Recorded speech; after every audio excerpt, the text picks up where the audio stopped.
Okay, hello guys. Can you hear me well from my side? Wait.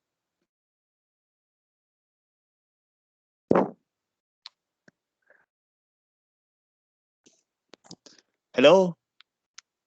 You guys can hear me well? Yes, like Okay. I know that some of you might be in province, some of you might be on a holiday mission with your family or loved one, but I am also on the holiday motion mode, okay, with my family. I'm right now in province, but I have to find a small room for accommodating my teaching for one session or two in case that we need times. But today I will try to finish our chapter 3 regarding tariff measure as early as possible, and then we have 20-minute quiz. Then we can leave, okay, for our holiday. And again, I apologize. I know it's not convenient for having class on the holiday times with that you have to join your family, your loved one, okay, for celebrating some happy moment. But as you know, the holiday always fall on Friday so far. It has been, in many sequential weeks so far. So I think if we delay further, for example, no class today, no class next week, I think it's gonna be quite late for our chapter for our module. So I sincerely apologize, and then I hope you understand. And we might, yeah, have only one session today because I know it's not a good feeling to have these two full session, okay, that you have to do with your family and loved one, right? So okay, welcome to my class today, and thank you so much. We got 25 students, very committed so far. I'm very excited that even though it's on holiday, but you guys make it happen, okay, to join my session here online. And I just want to tell you one good news that our school has been renamed, okay? Our Department of International Study has been renamed. I'm not sure whether you have been informed or not, but according to the new broadcast, new decision by the Minister of Education last week, the new school, the Department of International Study has been upgraded into what we call institute, okay, equivalent to the former IFL, okay. So we got Institute of uh, International Study and Public Policy, okay, and we also got master degree program for this generation. So in case that you are right now about to graduate next semester and then you want to pursue master degree in Cambodia, ISPP will be the most convenient, okay, the most platform for you to pursue, okay. So I think there is a great news that we have been investing so far to improve our qualification and our quality in teaching, and also student discipline so far. So grateful for all the effort and also all other professors or teachers or lecturers who have made this possible. We have been waiting for many years so far, okay. Okay, so we got 28 students on board. Okay, okay. So let's go to our chapter right now.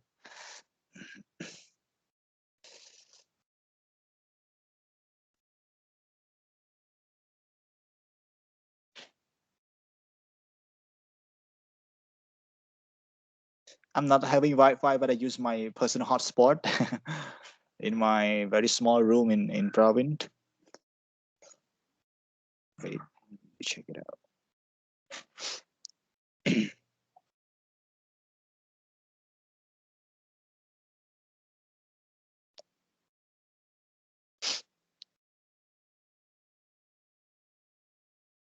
Wait, guy, because my PowerPoint is right now processing, but quite slowly.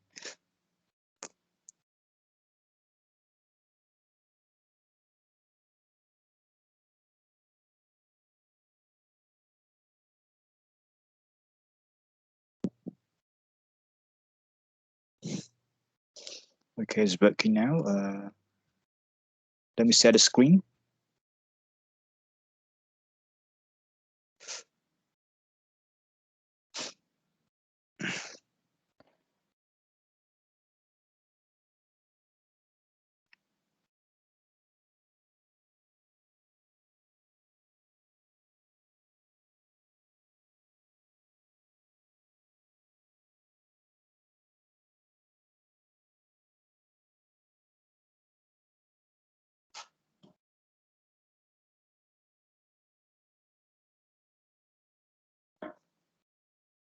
All right, guys. So can you see the slide right now? Chapter 3, tariff measure.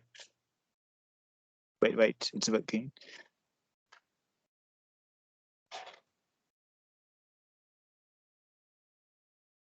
All right, you got a slide? Yes, can see it Okay, now. okay, very good. Okay, so let's go to the point that we finished last week. Okay, so I think last week we finished. Have we already finished technical tariff here, guys? Remember? No, sir, we only finished compound tariff. All right, okay. So again, just a reminder, we got two forms of tariff. First one is the ad valorem tariff, and second one is non-ad valorem tariff. When we talk about ad valorem tariff, it's quite simple that we only use the percentage of the tariff to calculate with the actual price, okay, actual up price value of the product, and then we can actually find, okay, the value of the tariff, okay. So it's quite easy when we talk about AV tariff. However, it's quite technical and complicated because it's very, kind of formula based, okay, for the non-tariff, for the non-ad valorem tariff, or we call NAV, or in other words we call it ad valorem equivalent. All right, it is quite complicated because it has many other subset form that have their own uniqueness, okay, in the calculation of tariff. It's not about the price of the product, but it is about the technical, about the weight, about the volume, okay, and some other components of the product that will be used to calculate the tariff. And as I said last week, we got four important types of non-ad valorem tariff here. The first one, specific tariff, refers to the tariff that is calculated based on the physical quantity of the good. For example, the weight, okay, the volumes, okay, the area, okay, the what's else that are considered as the specific tariff. Yeah, area, volume, number, okay, weight, okay. It can be in either pair, in piece, in dose, and in packs. Okay, so these are all the physical quantity that will be used in order to calculate the specific tariff. Okay, the specific tariff. So, for example, Australia 2005 schedule included tariff of 1.22 kilogram on certain types of cheeses, and then the US charge 0.68 per live goat. Okay, so this is one example of using the specific tariff as a part of non-ad valorem tariff. I think it's quite detailed so far that I taught you last week. So right now let's move on to the second form. It's about the mixed tariff. Mixed tariff here refers to the alternate to between the specific tariff and the ad valorem tariff. So in case that the product seems to generate more revenue from the specific tariff, the importing authority will use the a specific tariff to calculate the tariff on that product. So we give two choice, either the specific tariff or the ad valorem tariff. So ad valorem is also included in NAV here, but in the forms of mid tariff that we provide either the specific or ad valorem as a choice. Okay, so either one that create, that generate more revenue among the two will be considered, will be applied right away. Okay, for example, like the case of Japan, I explained to you last week. Japan is sue if we use the specific tariff, we gain 1,000. We gain only $36 per pair. But if we use the AV, we will get 30% of the tariff on the compared with the of the volume of the soup. For example, if the soup is more than if the soup is $1,000, the best alternate to the best tariff option for Japan here will be AV, because AV Japan could generate $300, okay, 30%, $300 for a pair of shoe. Because if Japan use the a specific tariff based on the pair, based on the weight or something, it will generate only $36 per pair, even though the pair's price is very expensive, $1,000. So here, as I said, mixed tariff is the provision of providing, is the provision of alternative, two alternative that you can use either one, as long as that one generate the most revenue among the others. Okay, so I think I just want to have a short reminder right here, recall right here. Okay, and compound tariff, quite similar to mixed tariff, but here it is not about giving choice whether you would choose A or B. I mean, you would choose AV or specific, but here you have to apply both right away. For example, the case of Pakistan, you can see right here, Pakistan charge 0.88 US dollar. Let us zoom into US dollar. Pakistan charge 0.88 US dollar per liter of some petroleum. Let me wait. Yeah, petroleum component, petroleum product per percent and percent at Valerum. Okay, and US apply for percents at Valerum and other $5 per pair. So you can see the case of the US here. It applied both AV and both specific by using the pair of the SU right here, and I also give you the case of the Cambodia export to the US for the goods of SU for Adidas SU. And you can see here the US, if the US apply compound tariff that include both specific and ad valorem at the same time on the single product, it will generate the more revenue for the US, because here it's not about a mixed tariff that we can use either one, but here it's about a compound tariff. We use both. Okay, we use both specific and AV tariff. Okay, I think very confusing with AV and AV right here. Just like compound sentence, yeah, when you studied year 1 or year 2, you learn quite a lot about the compound sentence. We refer to the combination of two independent clauses. Okay, it's not a conflict, or it's not the combination. It is not the combination between conflict or independent and dependent clause, but here's the combination of two independent clause. Okay, compound sentence here. So I think quite the same here. We combine, okay, both specific and and AV. Okay, specific and AV in the compound tariff, not the alternative either one we should choose, but here we apply both on the single item. Okay, so and the last one of the tariff form, okay, that fall under the NAV here is the technical tariff. Okay, technical tariff refers to the tariff that will be calculated based on the technical component, okay, of the good in question. For example, the explanation right here is has been said that the tariff calculated based on or dependent on the input contents like a sugar or alcohol. Okay, so you can see, look at the case of India. India imposed technical tariff on wine imported as following. For example, 2% on calcium carbonate, 0.95% on sulfur dioxide, 3% on sugar, 0% on grape juice concentrate, 0% on water, 0% on flavor, and 2% on powdered tannins. Okay, so you can see here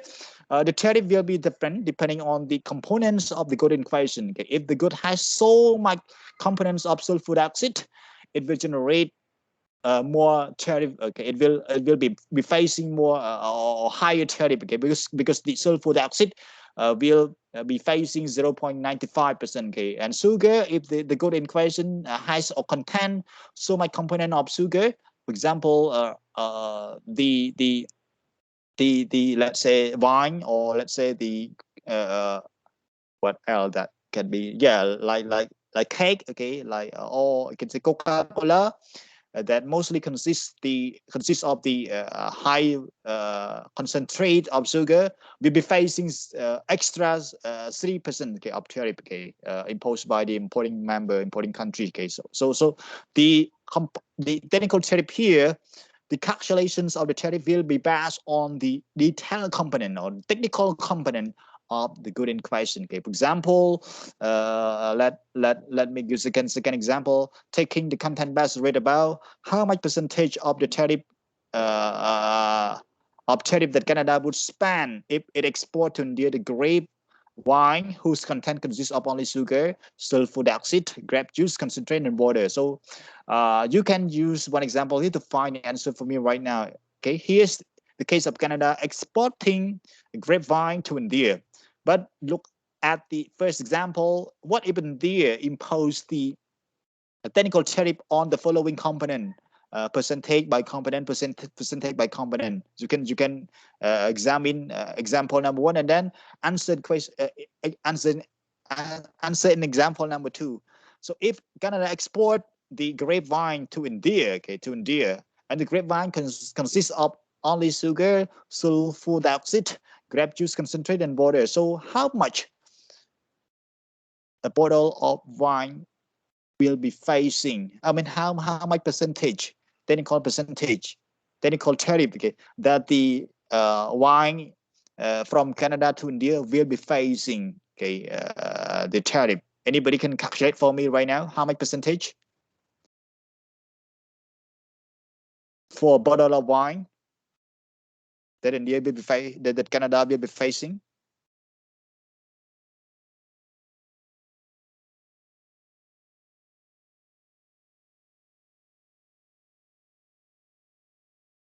Come on. How much percentage for a bottle of wine that Canada will face in terms of tariff?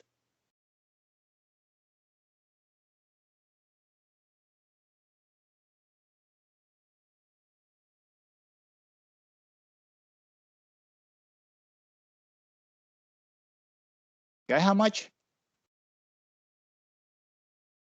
3.95. 3.95%, sir. Okay, let me check. Okay. Yes. Yes. 3.95%, because here we use the percentage from a component. For example, if the wine consists of sugar, it will face 3% of tariff. If it contains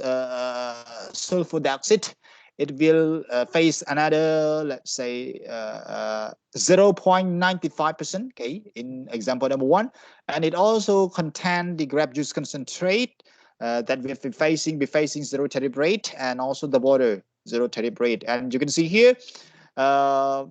grape juice concentrated in water seems to be very favored, okay, by the tariff regime, because they believe that grape juice concentrated in water shall be the healthy component of the wine in question, but the sugar and also the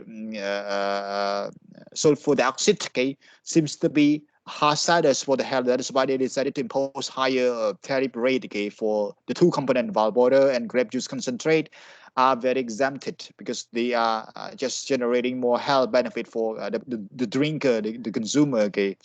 So the tariff here is very important. The technical tariff here is very important, and you always see the product, okay. For example, the wine or some other beverage, okay, imported from Thailand, okay, from Singapore. For example, let's say some beer that I don't know, because I'm not a beer drinker, but let's say some beer that are imported from, okay, let's say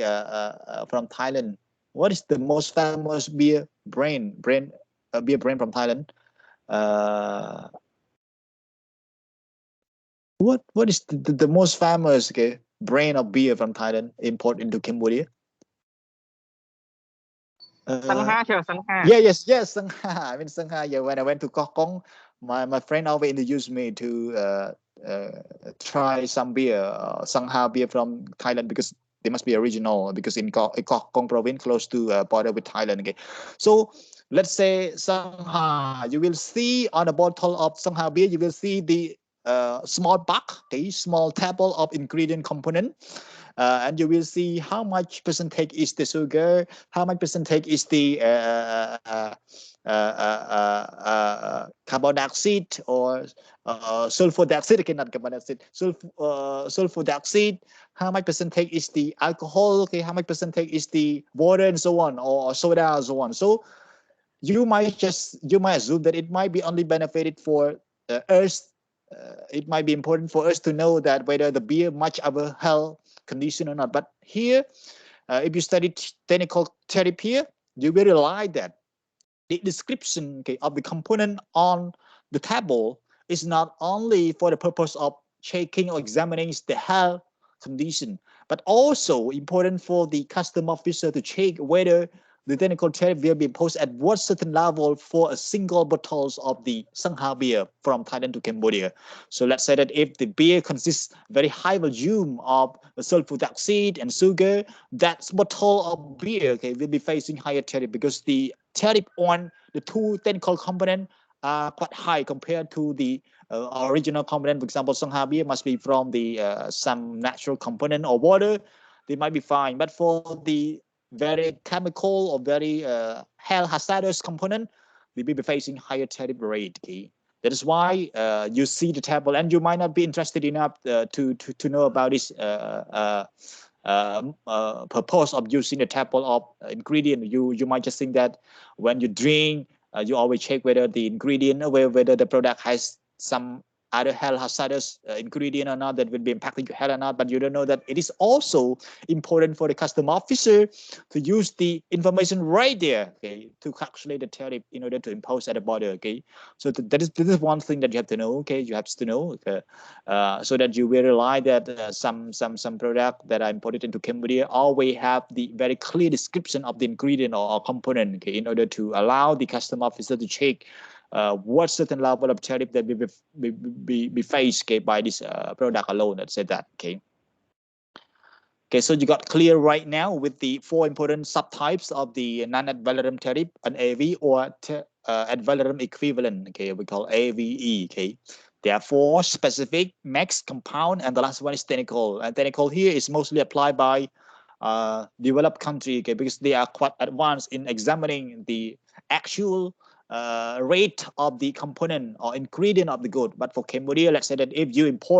the customer office of Cambodia import, let's say beer from Thailand or from Singapore, and then we only rely on the description made by the Singaporean company producing beer, and then we have no any laboratory equipment or tool or device to examine, to check whether the ingredient is actually composed at that certain level or not. Okay, but for developed member, for example, for the US, Canada, Australia, or even Singapore, they have their own very technical laboratory equipment or tool to check whether the production with the whether the product with the description of the ingredient on the bottle of the product or on the package of the product will be actually accurate or not, okay, will be reliable or not. So they have their own laboratory equipment to check. Okay, anybody remember the case of meal? No, not meal. Yes, it must be meal. I remember when I returned from my study in the UK, I joined my ministry and I got a very hot mission with the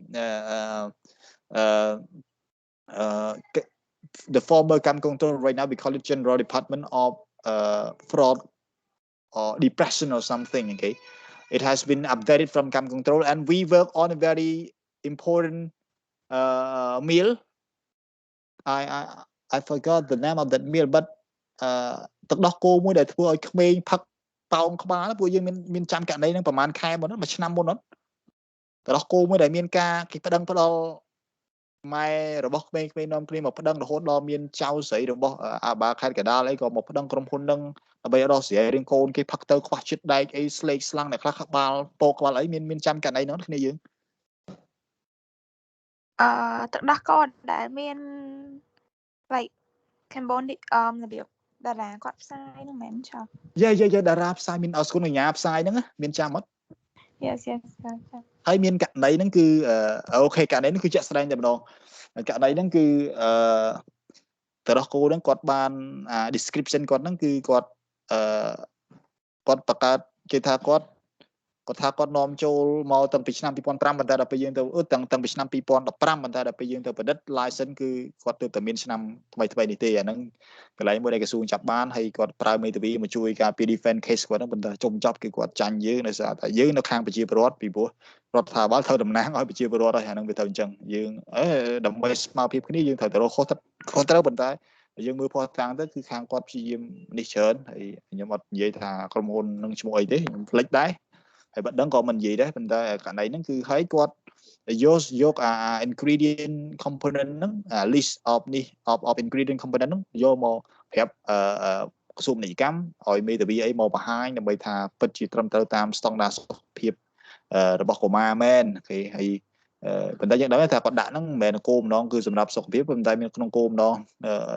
រឿងពន្ធរឿងអីចឹងទៅគេដូចខ្ញុំនិយាយចឹងខ្លះណាវាកាត់បន្ថយអា chemical substance នៅក្នុងអាហារហ្នឹងនៅក្នុងផលិតផលហ្នឹងគឺធម្មតាពន្ធដាក់កាន់តែខ្ពស់សម្រាប់ផលិតផលណាដែលមាន chemical substance ច្រើន substance ណាដែល impact health តែពេលគាត់ដាក់មកគឺគឺយើងពិនិត្យសារថ្មីយើងពិនិត្យសារថ្មីដោយរដ្ឋាភិបាលយើងគឺអគ្គនាយកដ្ឋានកម្ម control ឥឡូវគឺយើងមានបច្ចេកទេសlaboratory tool របស់យើងគឺទើបតែ sponsor ពីរដ្ឋាភិបាលបរទេសហើយយើងប្រើលុយខ្លួនឯងខ្លះដើម្បី examine ហើយយើងក៏បានពិនិត្យឃើញថាអា component ដែលដាក់នៅលើទឹកដោះគោដល់ទឹកដោះគោហ្នឹងគឺអត់ត្រូវតាមអ្វីដែលទឹកដោះគោមានជាក់ស្ដែងអូខេអញ្ចឹងអានេះជារឿងមួយដែលយើងត្រូវពិចារណាជួនកាលគេដាក់ក្នុង product ហ្នឹងគឺមាន chemical substance តិចហើយមានសារធាតុបំពន់ច្រើនដើម្បីគោលបំណងគឺមិនមែនសម្រាប់តែ health promotion ទេ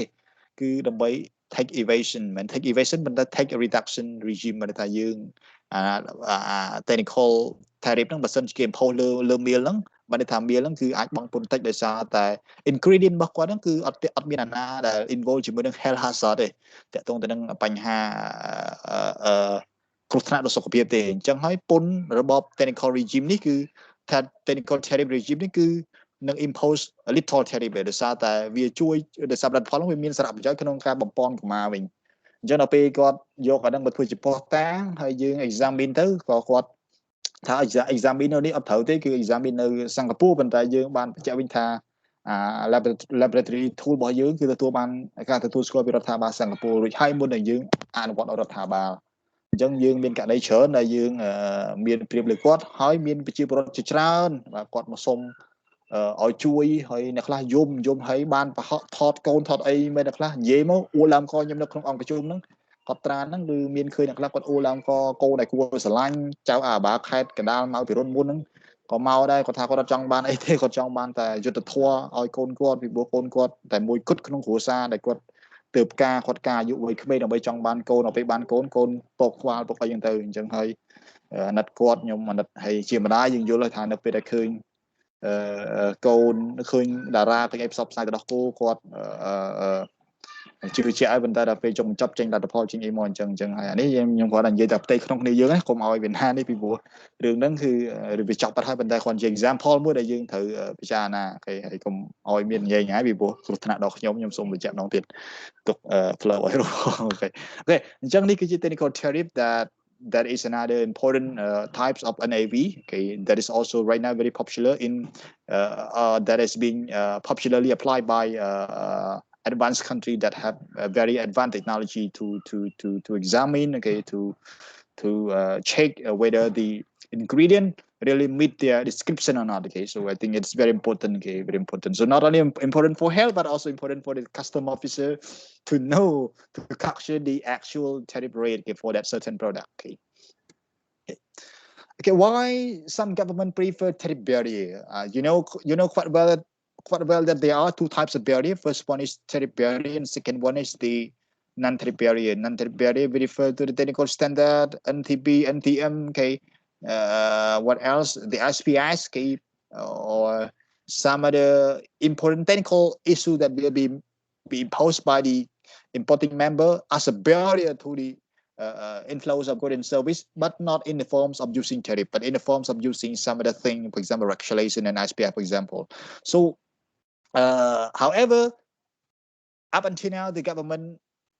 in the world always prefer to use the tariff barrier other than the non-tariff barrier. Non-tariff barrier are only used when they are necessary to protect people's health, to protect human life, plant life, okay, to protect the social order, for example. But for the ordinary goods that are not producing any harm, any hazard to the people, to the culture, to the public in the importing countries, they will not impose any non-tariff barrier, but they will only impose a tariff barrier right away. And here are the important reasons why the government in the rest of the world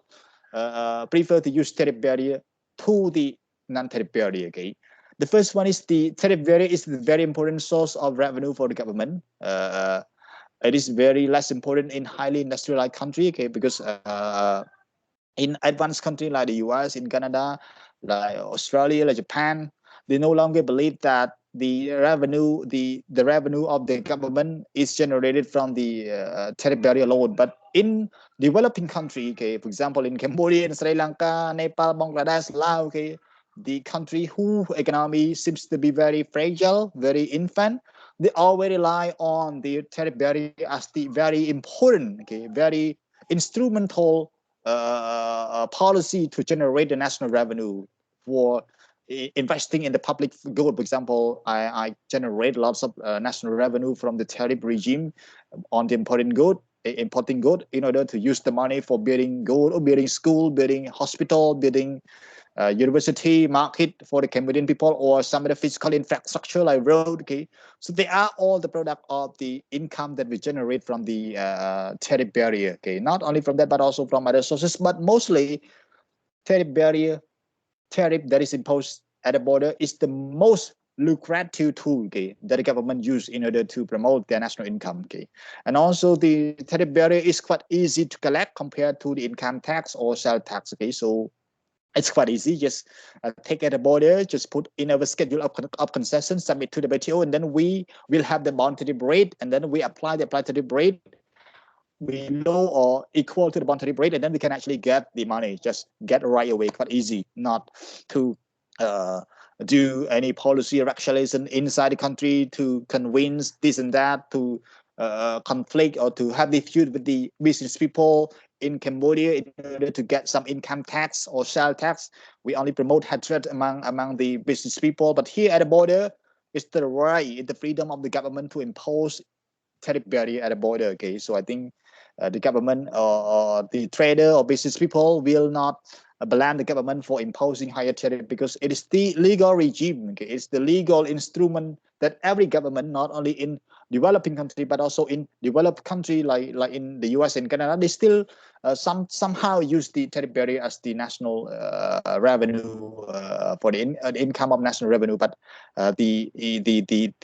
figure by the WTO found that between the developed and developing countries are the most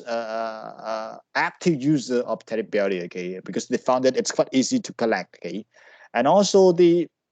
tariff barrier is quite easy to monitor. Why it's quite easy to monitor? It is not like non-tariff barrier. It is not like some of the technical barrier that we need to use to mobilize, to utilize the very technical equipment or laboratory tool in order to examine the component, the technical standard, okay, the chemical substance, and so on. But here,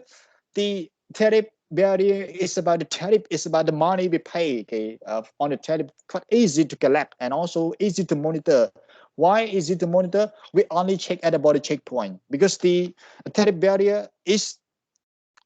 only imposed at a border checkpoint, or if not at a border checkpoint, at the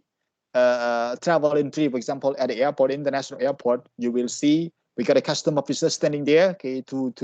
collect the tax, to collect the tariff on the goods that are imported to Cambodia for commercial benefit, for commercial purpose, not for entertainment, not for the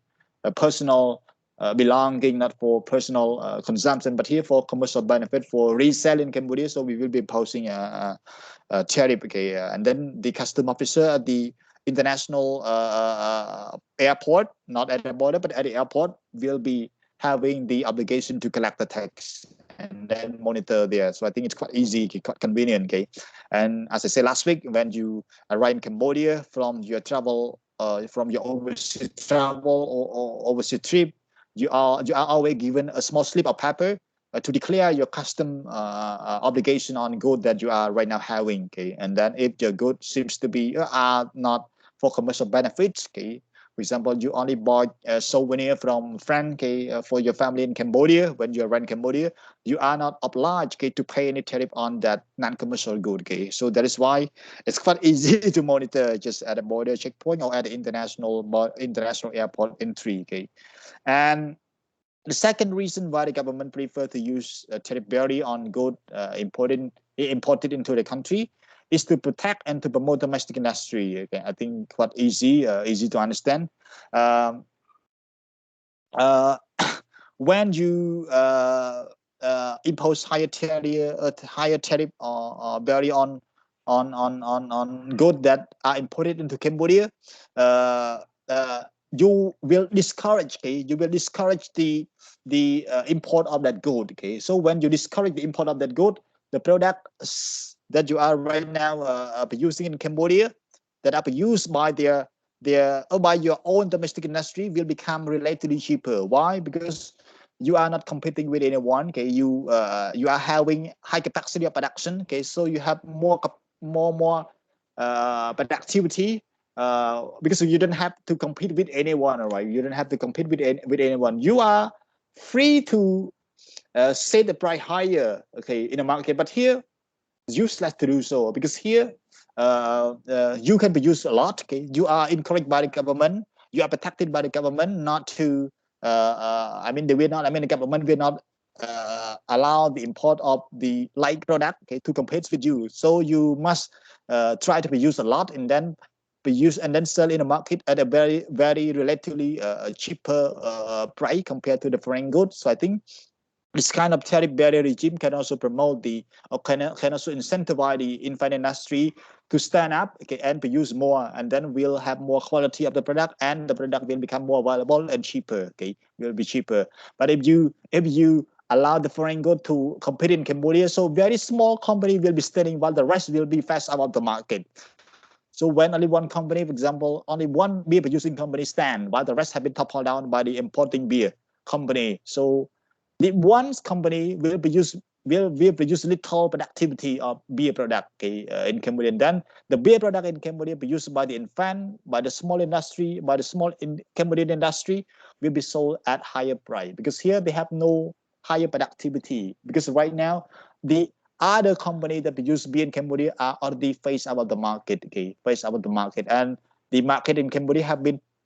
flooded by the foreign beer imported into Cambodia when the government did not impose higher tariff on beer product, okay, from the rest of the world. Okay, so imposing tariff barrier can also promote the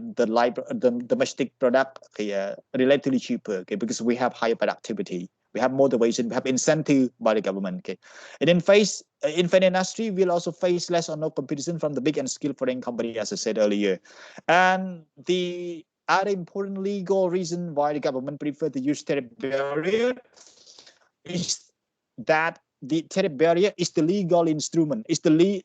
lawful or legally admissible instrument that have been availed by the GATT Article 11. Okay, if you go to the Article 11 of GATT 1994, the law does not prohibit the use of custom duty or other charges, in contrast to the QO, quantitative restriction, ban and quota. So Article 11 not allow you to use quantitative restriction, for example, ban and quota, but allow the importing country or allow the member of the WTO to use the custom duty and other charges, for example, charge on administrative document, statistical document, deposit, security deposit fee, and so on. So they are all permissible under the WTO Article 11 here. So that's the reason why the government prefer to use tariff barrier, because it is the legal instrument, it is the lawful instrument that has been availed or allowed by the international law, international trade law. However, even though the GATT 1994 Article 11 allow member to use tariff as the lawful instrument to collect revenue, the government of the member state or member economy of the WTO are still called by the WTO to have the gradual reduction of tariff year by year, okay, month by month or year by year, okay, in order to ensure that in the future there will be the very high, okay, percentage or high rate of liberalization in trade. Okay, no higher tariff barrier, no higher non-tariff barrier. We will be able to produce more because we are encouraged to export more, because the rest of the world do not impose very high tariff barrier on us. Okay, so again, even though the tariff barrier has been allowed by the Article 11 of GATT for the member to apply right away as the freedom of the government, as the sovereign right, it's still, however, called by the WTO member for the member by the WTO trade member to reduce, okay, the level of tariff barrier year by year, okay, year by year. Especially Article 28 new bis mean use of GATT 1994. Okay, you can go to check the article that I sent to you already in the legal text of GATT 1994 and 1947. Again, you can see there Article 28 bis on new. Okay,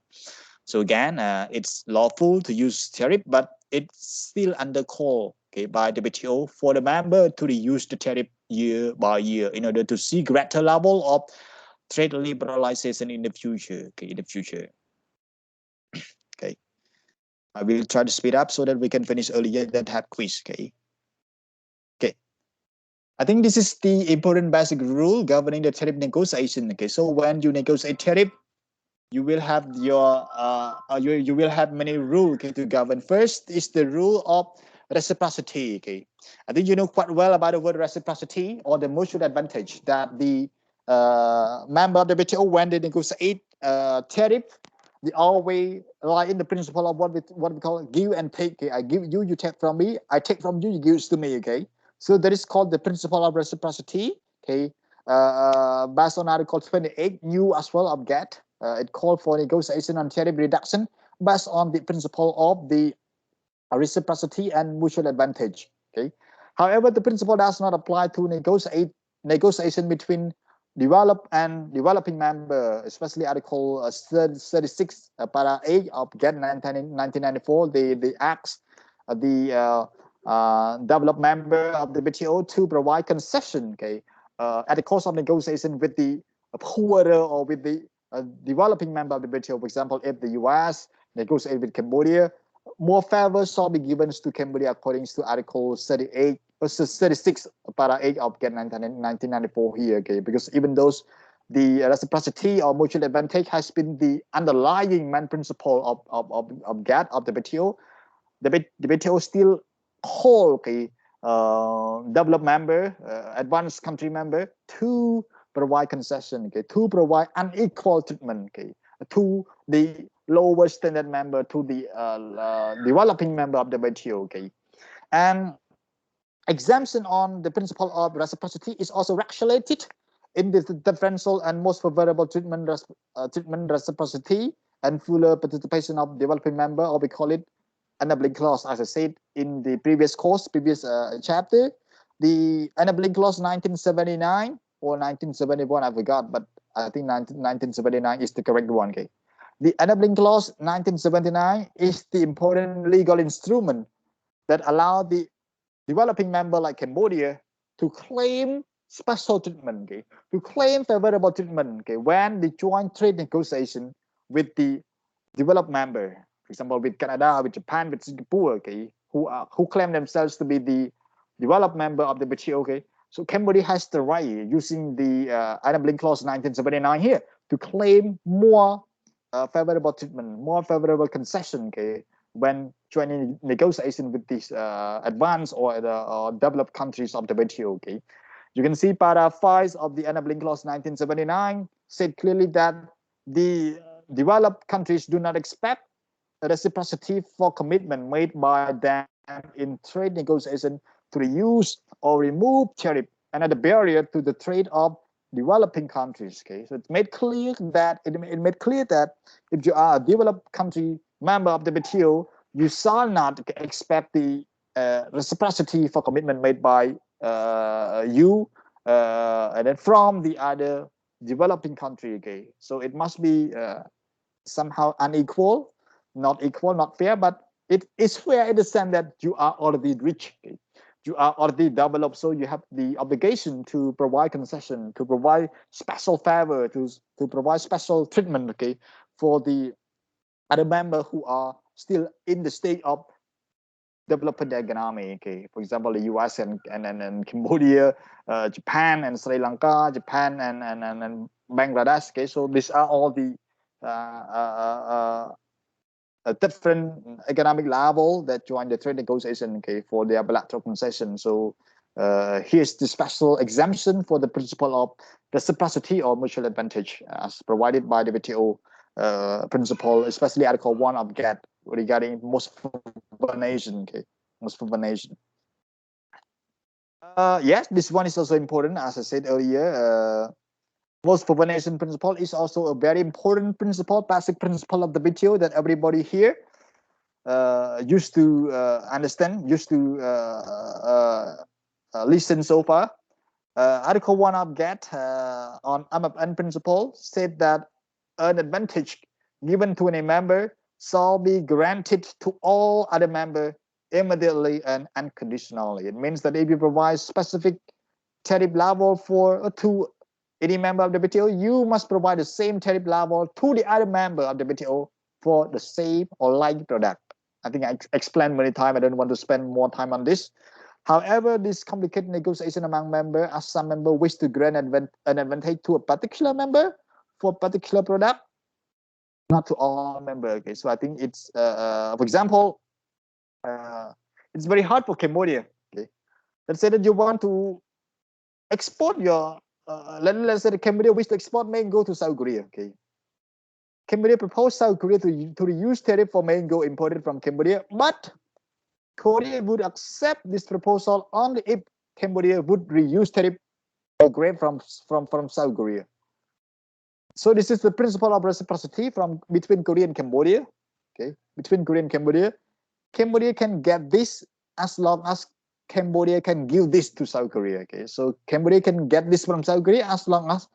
Cambodia can give this to South Korea in return. Okay, so the principle of reciprocity. However,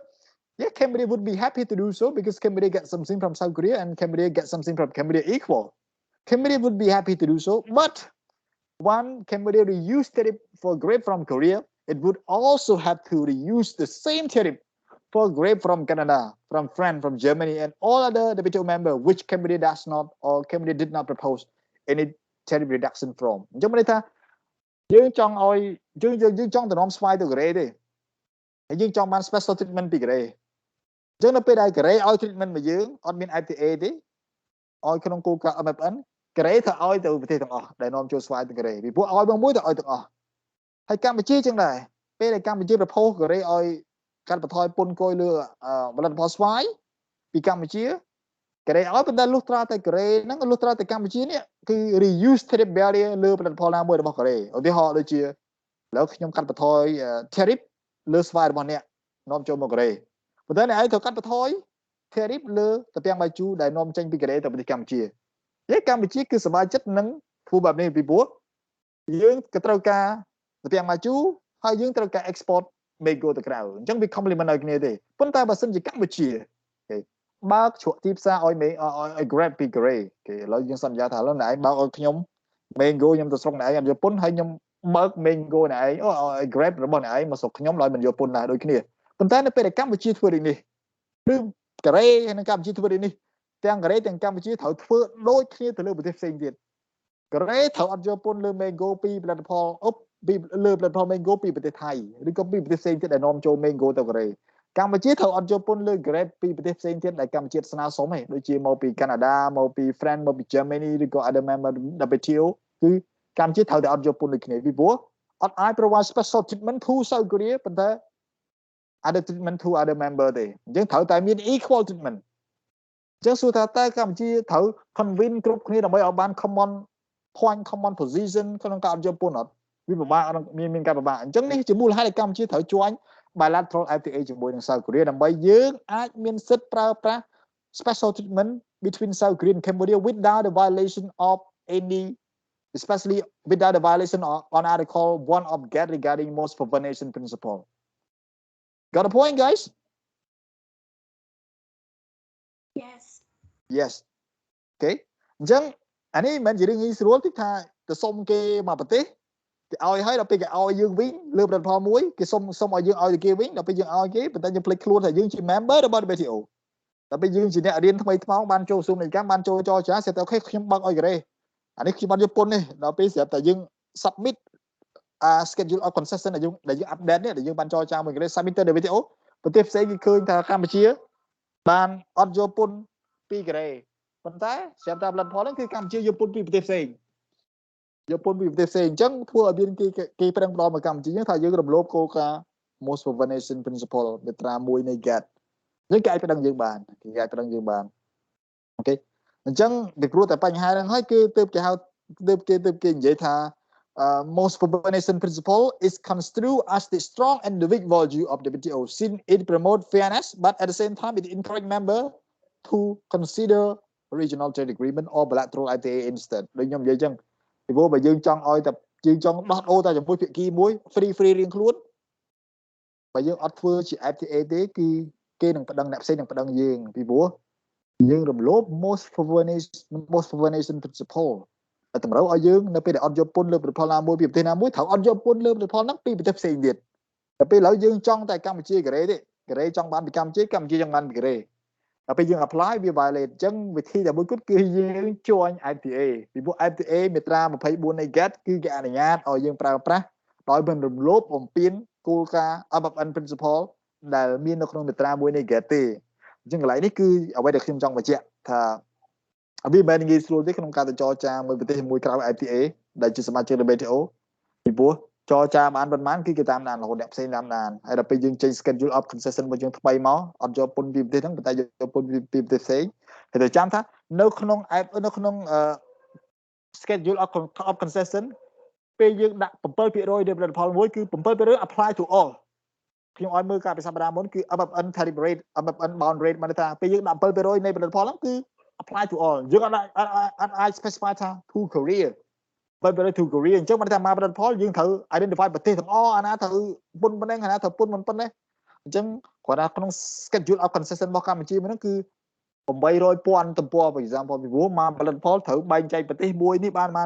អត់បានទេត្រូវតែ 7% លើផលិតផលហ្នឹងគឺផលិតផលហ្នឹងមកពីប្រទេសណាទាំងអស់គឺត្រូវតែ 7% អត់អាចបែងចែកដាក់តារាងមួយទៀតតពីក្រោយហ្នឹងអញ្ចឹងមក product គឺមានប្រមាណតារាងដោយសារមក product វាមានសម្រាប់ 7% ប្រទេសនេះ 3% ប្រទេសនេះ 0% សម្រាប់ប្រទេសនេះចឹងអត់កើតទេគឺប្រមាណភាគរយដែលដាក់នៅក្នុង schedule of concession គឺជា most favored nation tariff ដែលយើងដាក់ទៅលើគ្រប់ប្រទេសនៃដែលនាំចូលផលិតផលមួយនឹងមកកម្ពុជាតន់គ្នាយើងតន់សូមបញ្ជាក់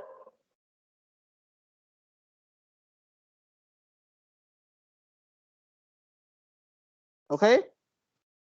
តន់ចុះ Yes ឡើយ Okay good អូខេតោះមុខទៀតយើងឆាប់ចប់បានចេញទាំងអស់គ្នា Okay tariff concession okay so when the member of the WTO join negotiation on tariff they always have the freedom to do so it might be if they are joining bilateral trade they are joining negotiation under the WTO level platform they must use the WTO forum okay to talk to negotiate the tariff concession okay and it is the commitment for the member not to raise the custom duty okay not to raise the custom duty on a certain product about the level agreed to បានន័យថាវានេះគឺជាកាតព្វកិច្ចគឺជាការតាំងចិត្តរបស់ប្រទេសជាសមាជិកដែលជាសមាជិកថានៅពេលដែលយើងបានឯកភាពទៅលើlevel of tariff level of custom duty លើផលិតផលមួយហើយគឺយើងត្រូវតែមិនលើក duty ហ្នឹងឲ្យលើសពីកម្រិតដែលយើងបានឯកភាពនេះទេបើថាបើវាខ្លាចជា bound rate ហើយមិនត្រូវឲ្យវាលើសមិនត្រូវ apply tariff របស់យើងនឹងលើសពី bound rate ទេអាហ្នឹងគឺជា commitment ដែល member ត្រូវតែធ្វើហើយមិនខ្ញុំចង់និយាយស្អីទេនេះផ្លេចបាត់ណាអូខេផ្លេចមិញត្រូវចង់និយាយរឿងមួយកន្លែងហ្នឹងប៉ុន្តែឥឡូវផ្លេចអូខេ almost all custom duty imposed by developed country member including those Latin American developed country member are bound គេអញ្ចឹងភាគច្រើនគឺប្រទេស developed country member គឺ bound tariff ពួកគាត់ហើយពីព្រោះពួកគាត់ដូចខ្ញុំនិយាយអញ្ចឹងគឺប្រទេសដែលអភិវឌ្ឍហើយគឺគេអត់ឲ្យតម្លៃទៅលើ income ដែលបានមកពី tariff ទៀតទេពីព្រោះអាហ្នឹងវាអត់ប្រយោជន៍ទេដល់សម័យដែលគេ liberalize ហើយប៉ុន្តែគេប្រើប្រាស់ non tariff measure for example SPI អាណា milestone ណាអញ្ចឹងទៅដើម្បីដាក់ទណ្ឌកម្មដើម្បីដាក់ជា barrier ទៅលើប្រទេសយើងប៉ុន្តែប្រទេសក្រីក្រដែលមិនទាន់មានស្តង់ដារត្រឹមត្រូវទាន់មានបច្ចេកវិទ្យាត្រឹមត្រូវក្នុងការកំណត់ PM ទេក្នុងការកំណត់ non tariff measure ទេគាត់តែងតែប្រើប្រាស់ tariff measure ជាឧបករណ៍ដ៏សំខាន់ក្នុងការទទួលយកក្នុងការបង្កើនប្រាក់ចំណូលរបស់គាត់ For example the commitment vary in ASEAN and African developing country member for example in India and Thailand they have mounted tariff about 75% okay Hong Kong custom territory 45.9%, Zimbabwe 22.2%, Bangladesh 15.5% and Cameroon 17.3% គេយើងមើលប្រទេសក្នុងអាស៊ីហើយក្នុងអាហ្វ្រិកគឺភាគច្រើនគឺcommitment នៅក្នុងschedule concession តាក់ទងទៅនឹង tariff របស់គាត់មានលក្ខណៈខ្ពស់ជាងប្រទេស អភិវឌ្ឍយើងមើលឥណ្ឌានិងថៃគឺ75% នៃ boundary rate 75% ហើយឥណ្ឌានេះគឺកំពូលប្រទេសដែលរដ្ឋបတ်ការនាំចូលបំផុតជាងគេហើយដោយសារតែប្រជាពលរដ្ឋគាត់គឺកសិករច្រើនត្រូវការ safeguard agricultural product សម្រាប់ប្រទេសគាត់ហើយតាក់ទងទៅនឹង IP កម្មសិទ្ធិបញ្ញាឥណ្ឌាត្រូវតែឥណ្ឌាតែកិច្ចវេះពីកាតព្វកិច្ចគោរពកម្មសិទ្ធិបញ្ញាដោយសារតែឥណ្ឌាយល់ថាបច្ចេកវិទ្យាមួយចំនួនឥណ្ឌាមិនអាចធ្វើបានទេប៉ុន្តែឥណ្ឌាអាចមានសិទ្ធិប្រើប្រាស់ពីប្រទេសផ្សេងដើម្បីយកមកធ្វើនៅមានសិទ្ធិសុំពីប្រទេសផ្សេងដើម្បីយកមកធ្វើដូចជាករណីថ្នាំកូវីដចឹងនៅពេលដែលប្រទេសជាច្រើននៅអឺរ៉ុបនៅហើយនឹងអាមេរិកក្រុមហ៊ុន Moderna ក្រុមហ៊ុន Pfizer និងក្រុមហ៊ុន AstraZeneca ហ្នឹងគឺនៅពេលដែលបង្កើតវ៉ាក់សាំងកូវីដដំបូងគឺពួកគាត់បានការពារ position របស់គាត់នៅ EU Commission នៅ US Federal Government ហ្នឹងដើម្បីឲ្យការពារ IP កម្មសិទ្ធិបញ្ញាតាក់ទងទៅនឹង innovation នៃ vaccine COVID របស់គាត់ហើយដល់ពេលនោះឥណ្ឌាមានការតវ៉ាខ្លាំងណាស់ដោយសារឥណ្ឌាកំពុងតែត្រូវការបច្ចេកវិទ្យាពីប្រទេសហ្នឹងដើម្បីផលិតពីប្រទេសអឺរ៉ុបពីប្រទេសអីហ្នឹងអាល្លឺម៉ង់អីសូម្បីតែអាមេរិកក៏ឥណ្ឌាត្រូវការដែរឥណ្ឌាខ្លាំងខាងបច្ចេកវិទ្យាថ្នាំពេទ្យកន្លងទៅប៉ុន្តែមកដល់ COVID ជ្រួយយោបល់នេះគឺឥណ្ឌាដោះស្រាយអត់ទាន់អញ្ចឹងឥណ្ឌាស្នើសុំឲ្យប្រទេសនៅក្នុងអឺរ៉ុបហើយនិងសហរដ្ឋអាមេរិកពិចារណាក្នុងការ provide exemption on IP for COVID vaccine ដើម្បីមិនដើម្បីតែឥណ្ឌាទេប៉ុន្តែដើម្បីឲ្យប្រទេសក្រីក្រទាំងអស់ទទួលបានបច្ចេកវិទ្យា transfer ពីអាមេរិកពីប្រទេសអឺរ៉ុបហ្នឹងមកផលិតនៅក្នុងស្រុកមួយហ្នឹងមិនបាច់ចាំមានការដឹកអស់ឆ្លងកាត់រាប់ទ្វីបរាប់អីដូចមុនទេហើយមិនបាច់ចាំត្រូវការ agreement sell contract ឯណាតាក់ទងទៅនឹង COVID vaccine ពីព្រោះមនុស្សស្លាប់រាល់ថ្ងៃនៅឥណ្ឌាមួយថ្ងៃ 5,000 នាក់មួយថ្ងៃ 3,000 នាក់អញ្ចឹងគាត់មានការតវ៉ាសូមឲ្យមានការលើកលែងលើកម្មសិទ្ធិបញ្ញាលើកម្មសិទ្ធិបញ្ញាកន្លងទៅប៉ុន្តែនៅតែអត់ជោគជ័យទេដោយសារតែមានប្រទេសមួយចំនួនគឺគាត់នៅតែការពារថាគាត់ខំផលិតវ៉ាក់សាំងកូវីដអស់លុយច្រើនចំណាយមនុស្សច្រើនចំណាយកម្លាំងពលកម្មច្រើនបច្ចេកវិទ្យាក៏អស់ច្រើនខួរក្បាលក៏ច្រើនមិនគួរណាឲ្យឥណ្ឌាអីហ្នឹងមកយក license IP របស់គាត់កម្មសិទ្ធិបញ្ញារបស់គាត់ដើម្បីមកយកទៅផលិតស្រុកនោះអញ្ចឹងអាចចំណូលគាត់ឲ្យគាត់បង្កើតហើយគាត់ខំធ្វើនេះគឺអាចមានការបាត់បង់អញ្ចឹងកន្លងទៅមានការឆ្លោះប្រកែកគ្នាប៉ុន្តែឥឡូវគឺក្រុមហ៊ុន AstraZeneca ហ្នឹងគឺបានផ្ដល់ license ហើយបានផ្ដល់ការរកលែងលើការគោរពកម្មសិទ្ធិបញ្ញាតាមរយៈការផ្ដល់ license ទៅប្រទេសឥណ្ឌាឲ្យឥណ្ឌាអាចផលិតថ្នាំ AstraZeneca បាន brand មកពីប្រទេសគេប៉ុន្តែផលិតនៅក្នុងឥណ្ឌាអាចចែកចាយនៅក្នុងឥណ្ឌាបានអញ្ចឹងនេះគឺជារឿងសាវតារបស់ឥណ្ឌាដែលជាប្រទេសដែលបិទការនាំចេញការនាំចូលប៉ុន្តែនៅពេលដែលមកដល់មានបញ្ហាខ្លួនឯងវិញទើបដឹងថាឥណ្ឌាត្រូវការខ្លាំងក្នុងការនាំចេញនាំចូលថ្នាំពេទ្យអញ្ចឹងទៅអូខេហើយយើងមើលស៊ីម៉ាវេបង់ក្លាដេស15ឯងអត់សូវខ្លាំងដូចឥណ្ឌាទេឥណ្ឌានិងថៃគឺខ្ពស់ជាងគេនៅក្នុងអាស៊ី 75% គឺខ្ពស់យូរមែនតើហើយគេ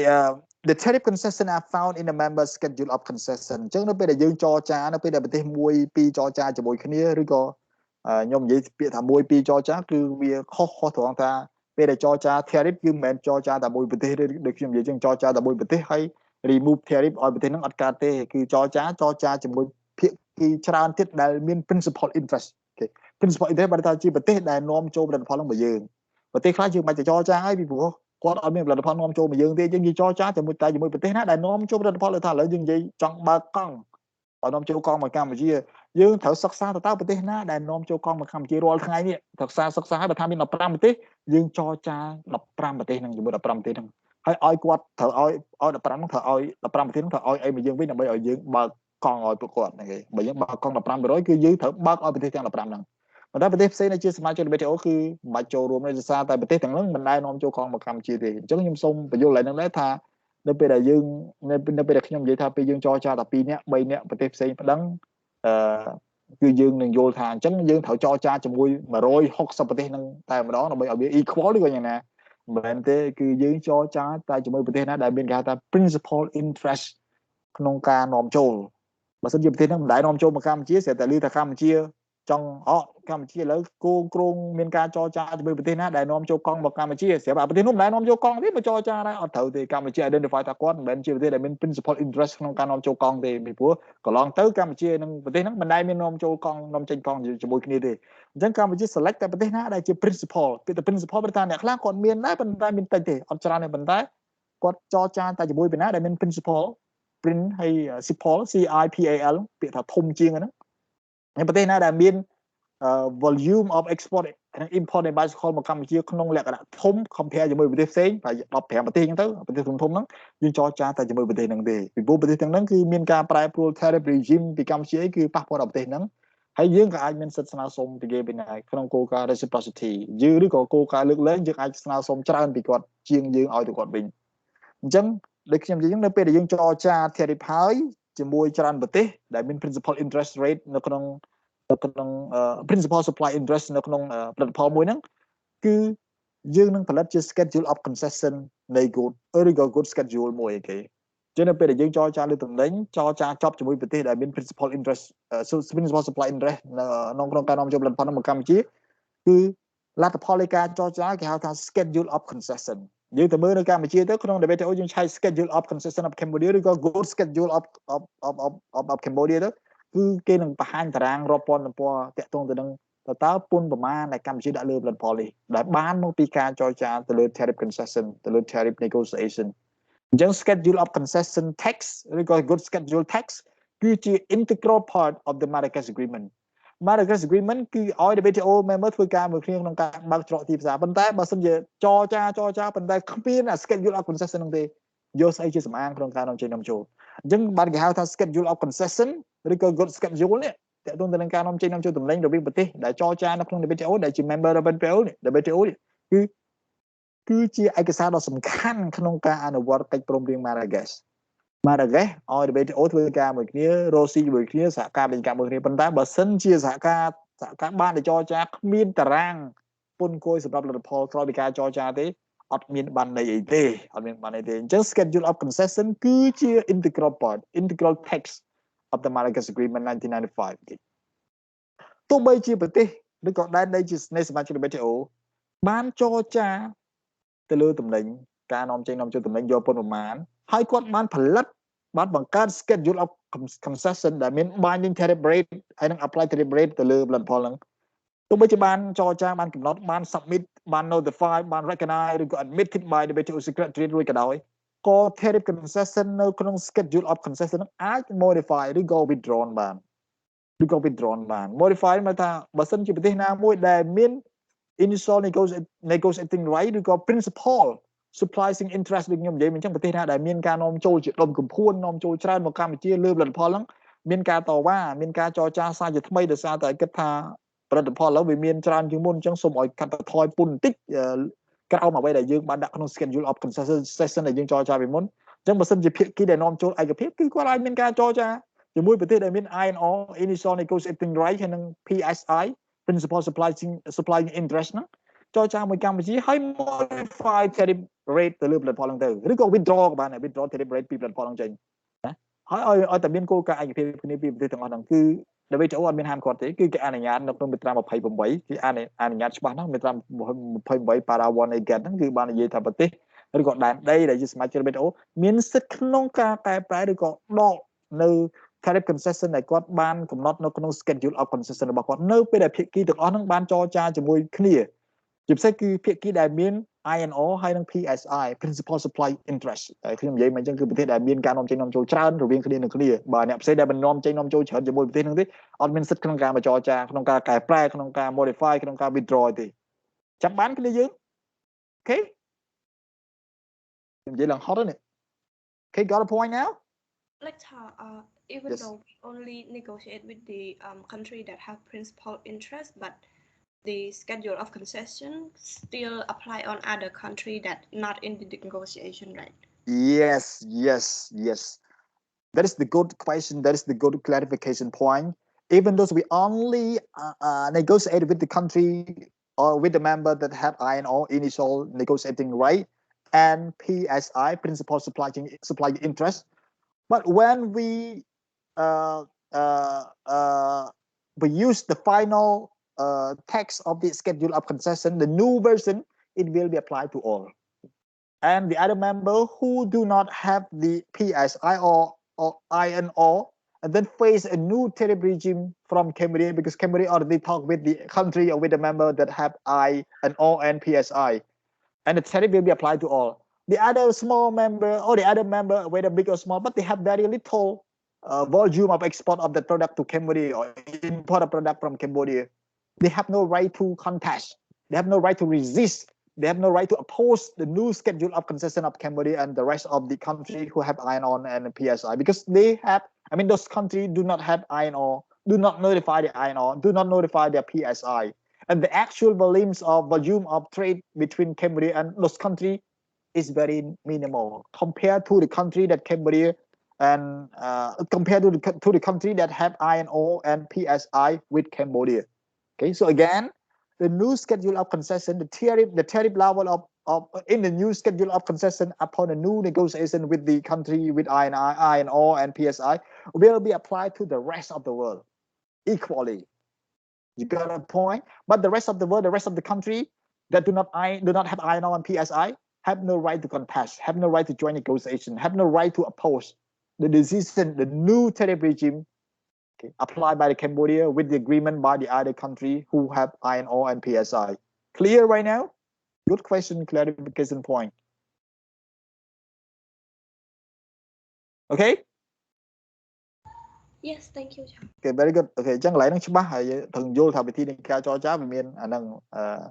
ដើម្បីកុំឲ្យមានអាញ៉េញ៉ាយបើសិនជាមិនកំណត់ PSI ទេចង់កំណត់ tariff ថ្មីទៅលើផលិតផលហ្នឹងគឺត្រូវចរចាជាមួយប្រទេស164ប្រទេសឬក៏ដែនដីមានទាំងហុងកុងនឹងទៀតអញ្ចឹងទៅចរចាទៅមួយឆ្នាំតម្រុំឥឡូវយើងចង់ដូរទៅ tariff មួយទៅលើផលិតផលមួយទេប៉ុន្តែត្រូវចរចាជាមួយ164នាក់គឺថាចរចាមិនកើតចាំមិនកើតហេអានេះខ្ញុំអត់បញ្យល់ទេយើងធ្លាប់បញ្យល់រួចហើយគឺតាក់ទងទៅនឹង tariff schedule ហ្នឹងខ្ញុំសុំទៅឲ្យលឿនតិចហើយខ្ញុំផ្ញើ slide ហ្នឹងឲ្យមើលហើយokay imposing custom duty. It's very important for the country to know what they have, what they must do first before they can impose custom duty. ជុំចាំផ្លែខ្ញុំសុំនេះតិច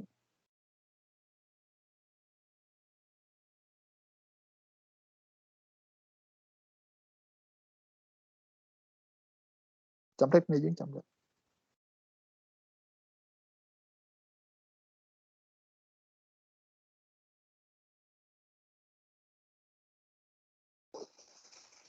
Okay, so yeah, you know the tariff, tariff measure or other charges, okay, you know quite well, but you have to know that before you can impose any custom duty on the imported good, you have to know three important things first, okay. You have to know three important things first. First one is the classification of custom duty. Second one is the evaluation of custom value, custom price, and the last one is rule of origin. These three aspects are very important for the custom officer to know before they have right to impose custom duty correctly. Okay. So the first one that the custom officer needs to know, the custom officer of the importing country needs to know is the custom classification. Okay. You know the product, you know the mango, you know pig, you know perfume, you know iPhone, you know motorbike, you know bicycle, but you don't know the specific tariff code of the product. Because if you say bicycle, but there are many types of bicycle. It might be only the small engine bicycle, medium engine bicycle, okay, or brand new bicycle, okay, brand old bicycle, let's say that. There are many types of specification of a certain product, of one single product. Okay. That is why you cannot impose tariff on a product by using their own description alone. But you have to have code. You have to have code, okay, for that product. And coding on the product is not regulated by the WTO. By the WTO, okay. WTO, even though they work on the import and export of goods and services, okay, liberalization of trade. However, WTO does not or has so far not yet regulated the way of classifying the tariff of the product in question or service in question. So the product, for example, code 14306, for example, 6-digit code of the product will be classified by what we call WCO, World Custom Organization. Anybody used to hear about WCO, World Custom Organization? អង្គការគយពិភពលោកអញ្ចឹងវាមានអង្គការគយពិភពលោកអង្គការទេសចរពិភពលោកអង្គការកម្មសិទ្ធិបញ្ញាពិភពលោកគេហៅថា WIPO ហ្នឹងអង្គការពាណិជ្ជកម្មពិភពលោកអូខេអង្គការ និយាយទៅមានអង្គការ World Health Organization WHO អញ្ចឹងមានអង្គការពិភពលោកច្រើនណាស់ដែលជំនាញនីមួយៗប៉ុន្តែតកតងទៅនឹងការកំណត់លេខពន្ធគយនៃតំណែងដូចខ្ញុំនិយាយអញ្ចឹង iPhone បើយើងនិយាយពាក្យថា iPhone ដាក់ពន្ធ iPhone ដាក់ពន្ធចុះឈួតដាក់ពន្ធឈួត customer officer តែមិនថា iPhone វាមានច្រើនប្រភេទ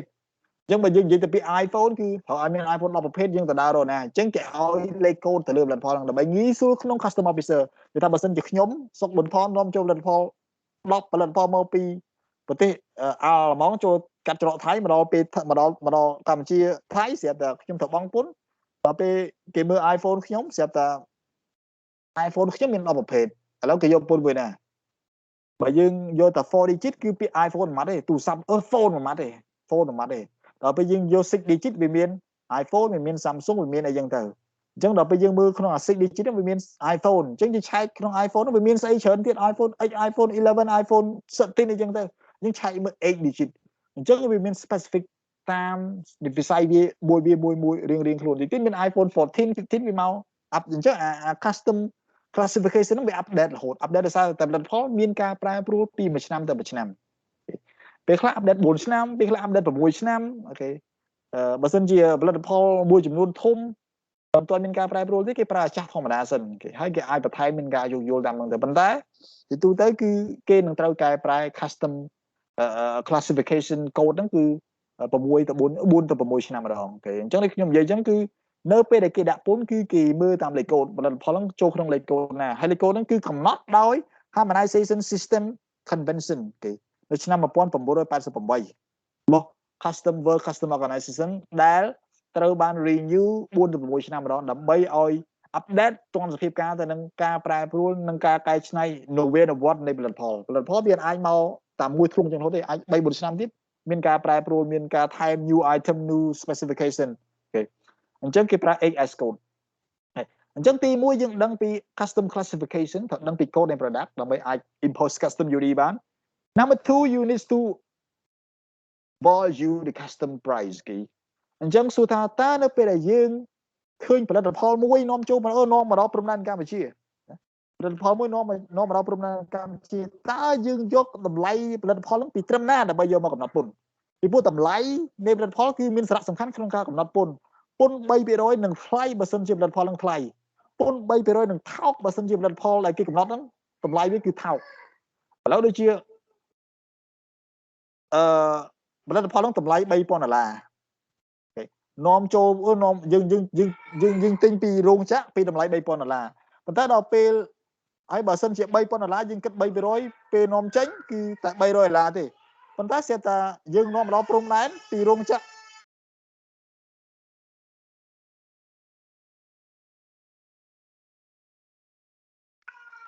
រចាំផ្លែនេះយើងក្មួយខ្ញុំយំអូខេប៉ុន្តែបើសិនជាយើងនាំពីរោងចក្រយើងគិតពីតម្លៃ transport គិតពីតម្លៃផ្សេងទៀតវានាំមកដល់ព្រំដែនសម្រាប់នាំចេញមកកម្ពុជាគឺ$3,500អញ្ចឹងអា 3% ហ្នឹងវាមានឡើងកើនឡើងអាមុន 3% នៃ$3,000 តែ$300ប៉ុន្តែឥឡូវ 3% នៃ$3,500អញ្ចឹង custom officer ក៏ត្រូវកំណត់តើត្រូវយកតម្លៃណានៃផលិតផលហ្នឹងដើម្បីមកគិតពន្ធអូខេ custom valuation mean to determine the actual price of the product to calculate custom duty. It is defined in WTO law, especially Article 11, Article 7 of GATT, and also Article other provision in the agreement on custom valuation. អញ្ចឹង WTO យើងមាន GATT មួយហើយក៏យើងមាន agreement នៃតម្លៃមួយទាក់ទងទៅនឹងការកំណត់តម្លៃពន្ធកំណត់តម្លៃពន្ធគយគេអញ្ចឹងក្នុងមាត្រា1បារា1នៃ custom valuation agreement ដែលខ្ញុំនិយាយខាងលើនេះគេបានចែងយ៉ាងច្បាស់ថា custom value of an imported good shall be the transaction value that is the price paid or payable for good when sold for export for the to the country of importation អញ្ចឹងសំណួរខ្ញុំសួរមួយថាឥឡូវខ្ញុំបកប្រែអត្ថបទហ្នឹងឲ្យមាត្រា1ហ្នឹងពីព្រោះតម្លៃនៃផលិតផលដើម្បីគិតពន្ធគឺសំខាន់ណាស់បើសិនជាតម្លៃនឹងថ្លៃពន្ធឡើងថ្លៃពន្ធតែ3%នឹងគ្នាប៉ុន្តែពន្ធនឹងឡើងថ្លៃបើសិនតម្លៃនឹងថោកគឺពន្ធនឹងថោកអញ្ចឹងត្រូវកំណត់តម្លៃច្បាស់ដើម្បីយកមកគិតពន្ធកុំឲ្យយកពីណាពីណីយកមកដាក់តម្លៃនេះខុសទៅវាអាចមានការប្រែប្រួលដល់តម្លៃពន្ធអញ្ចឹងគេបាននិយាយថាមាត្រា1គេនិយាយថាតម្លៃនៃពន្ធនៃផលិតផលនាំចូលមួយត្រូវតែជាតម្លៃដែលទូទាត់ ត្រូវតែជាតម្លៃដែលទូទាត់ដែលជាតម្លៃដែលត្រូវបាន pay ឬក៏អាច pay បានសម្រាប់ផលិតផលនៅពេលដែលលក់សម្រាប់ការនាំចេញទៅប្រទេសដែលនាំចូលសំណួរសួរថាតើផលិតផលគិតពីត្រឹមណាដើម្បីយកមកតើតម្លៃនៃផលិតផលគិតពីដំណាក់កាលណាដើម្បីយកមកកំណត់ពន្ធឥឡូវខ្ញុំទិញពីរោងចក្រនៅប្រទេសថៃខ្ញុំទិញពីរោងចក្រផលិតផលប្រទេសថៃមកដល់ព្រំដែនកម្ពុជាខ្ញុំនឹងត្រូវជួបជាមួយអាជ្ញាធរកម្ពុជាទៅបង់ពន្ធផលិតផលហ្នឹងតាមលេខកូដយើងដឹងហើយ point number 1យើងនិយាយពីលេខកូដយើងដឹងលេខកូដហើយប៉ុន្តែឥឡូវយើងត្រូវដឹងថាតើតម្លៃនៃផលិតផលហ្នឹងយកពីត្រឹមណាដើម្បីយកមកគិតពន្ធពីព្រោះបើយកថ្លៃបើតម្លៃនឹងថ្លៃពន្ធថ្លៃបើតម្លៃនឹងថោកពន្ធថោកទោះបីជាតម្លៃពន្ធ rate នៃពន្ធហ្នឹងវាដូចគ្នាក៏ដោយប៉ុន្តែវាប្រែប្រួលវាគុណទៅតាមតម្លៃ 3% នៃតម្លៃ 3000 វាច្រើន 3% នៃតម្លៃ 2000 វាតិចតែ200នោះ $300 អញ្ចឹងទៅយើងសំណួរសួរថាតើខ្ញុំនាំចូលពីនាំចេញពីថៃមកនេះគេយកតម្លៃដែលខ្ញុំគិតពីរោងចក្រនៅកន្លែងរោងចក្រផលិតហ្នឹងនៅក្នុងប្រទេសថៃឬក៏យកតម្លៃដែលខ្ញុំបូកជាមួយនឹង transportation cost បូកជាមួយអីហើយមកដល់ព្រំដែនគឺបូកទៅឃើញ $3000 $4000 លើសពីតម្លៃដែលខ្ញុំទិញនៅរោងចក្រសំណួរសួរថាតើបើយើងជា customer officer នៅកម្ពុជាហើយយើងយោងមាត្រា 1.1 of custom valuation agreement នេះយើងយកតម្លៃណាដើម្បីមកគិតពន្ធ Anybody can give me an answer The price value from the factory. Price value on the factory Like exclude the transport costs and anything. Yes, very good answer. We have to use the transaction value. The transaction value is the value that we pay for the sole purpose of exporting the good. Okay, so we don't care whether you will face more money incurred during your transportation of the good from the factory to the border. We don't care, but we only care that you bought this item, this product at the certain price that you paid at the factory right here. So the transaction value refers to the value that is paid by the purchaser at the point, okay, that they got the very first transfer of the good, okay, from the user. Okay, so if they bought at the factory, the transaction value will be there, will be the value paid by the purchaser to the producer at the factory. Okay, but if the producer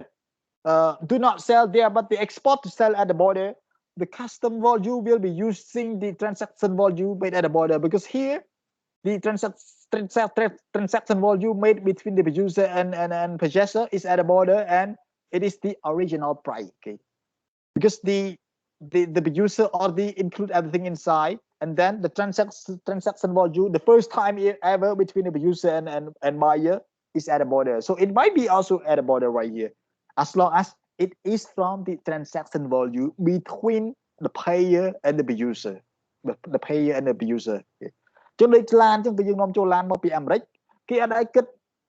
យើងដែលមើល page មួយចំនួនដែលគេនាំចូលឡានមកពីអាមេរិកគេនិយាយថាឡាននេះតម្លៃដូចថាឥឡូវ Camry 07តម្លៃវា $3000 អញ្ចឹងនៅពេលដែលយើងបង់ពន្ធ 150% គឺវាឡើងដល់មក 4500 វាឡើងដល់ជុំ 3000 បូក 3000 ហើយបូកឲ្យកន្លះទៀតគឺវាឡើងដល់$7500 អូខេអញ្ចឹងតម្លៃ 150 នៃពន្ធហ្នឹងគឺវាត្រូវយកទៅធៀបទៅនឹងតម្លៃ $3000 មែនតម្លៃ $3000 នៃឡានហើយបូក transportation មកដល់កម្ពុជា $4000 ទៀតអញ្ចឹងដល់ពេលបូកតម្លៃ 150% បគុណនឹង 3000 បូក 1000 បគុណនឹង $4000 គឺអត់ត្រូវទេគឺគេយក transaction value ដែលកម្ពុជាទិញឡានហ្នឹងអញ្ចឹងបើយើងទិញឡានហ្នឹងតម្លៃ $3000 យើងគិតពន្ធ 150% ធៀបនឹង $3000 មិនគិតពន្ធ 150% មកធៀបជាមួយនឹងតម្លៃ 3000 បូកជាមួយនឹងតម្លៃ $1000 ទេអញ្ចឹងវាធ្វើឲ្យតម្លៃពន្ធមានការឡើងថ្លៃអញ្ចឹងត្រូវចាំថា transaction value ជា value ដែលយើង pay for the first time with the user. Okay, you got a point? Yes, teacher. Okay, very good. Okay, very good. Wait.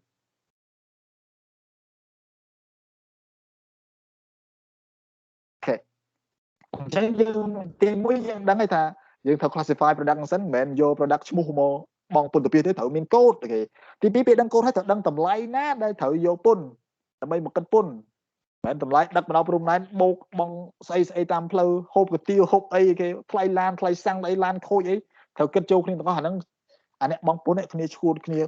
តែម្ដងមន្ត្រីគេដឹងថាសបាយចំណេញឯងពីព្រោះពុនហ្នឹងគឺវាបានកាន់តែច្រើនតម្លៃពីព្រោះបើ AV គឺកាន់តែខ្លាំងបង AV គឺគិតទៅលើតម្លៃនៃតម្លៃមកតម្លៃហ្នឹងកាន់តែថ្លៃពុនកាន់តែថ្លៃអញ្ចឹងវាមានការលំបាកអញ្ចឹងបានគេយក transaction value អូខេអញ្ចឹងនៅពេលដែលយើងដឹង classification code ហើយយើងដឹងពី valuation នៃ product នៃ custom product សម្រាប់ custom purpose រួចហើយយើងត្រូវដឹងចំណុចទី3គឺ rule of origin ត្រូវដឹងថាតើផលិតផលហ្នឹងគឺនាំចេញមកពីណាផលិតនៅណាជាក់ស្ដែងគេឥ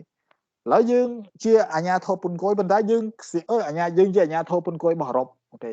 ហើយបើយើងឃើញផលិតផលហ្នឹងដាក់ made in Cambodia អូខេ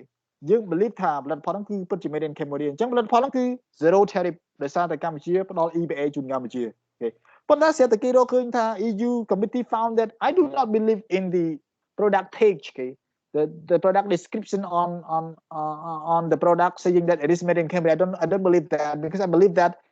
the product here might be produced by Chinese company in Cambodia, not by the Cambodian people. Even those in Cambodia, but not by Cambodia, but by China.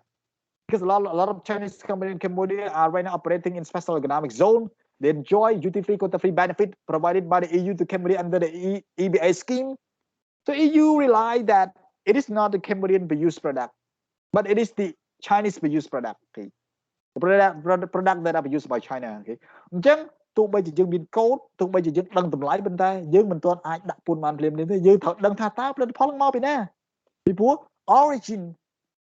នៃផលិតផលសំខាន់ណាស់បើយើងនៅក្នុង ITA ផលិតផលមួយចំនួននៅក្នុងបើសិនជាយើងនៅក្នុង ITA គឺផលិតផលយកពន្ធតែម្ដងបើថាឥឡូវយើងនិយាយពី asset កិច្ចព្រមព្រៀង asset ក្នុងកិច្ចព្រមព្រៀង asset គឺអត់យកពន្ធសម្រាប់ផលិតផលដែលនាំចេញនាំចូលនៅក្នុងប្រទេស asset អញ្ចឹងបើសិនជាកម្ពុជានាំចេញទៅប្រទេសណានៅក្នុងក្របខ័ណ្ឌ asset ជាសមាជិក asset គេនឹងឆែកគេទៅតើប្រទេសហ្នឹងពិតជាមកពីកម្ពុជាអត់ពីព្រោះបើសិនជាមកពីកម្ពុជាគឺអត់យកពន្ធទេតែបើសិនជាមកពីកម្ពុជាមិនពិតប៉ុន្តែផលិតដោយប្រទេសផ្សេងឬក៏ប្រទេសផ្សេងបានខ្ចីកម្ពុជាជា transit តែ made in China ឬក៏ made in ប្រទេសណាដែលមិនមែនជាសមាជិក asset ឡើយយើងនិយាយពី made in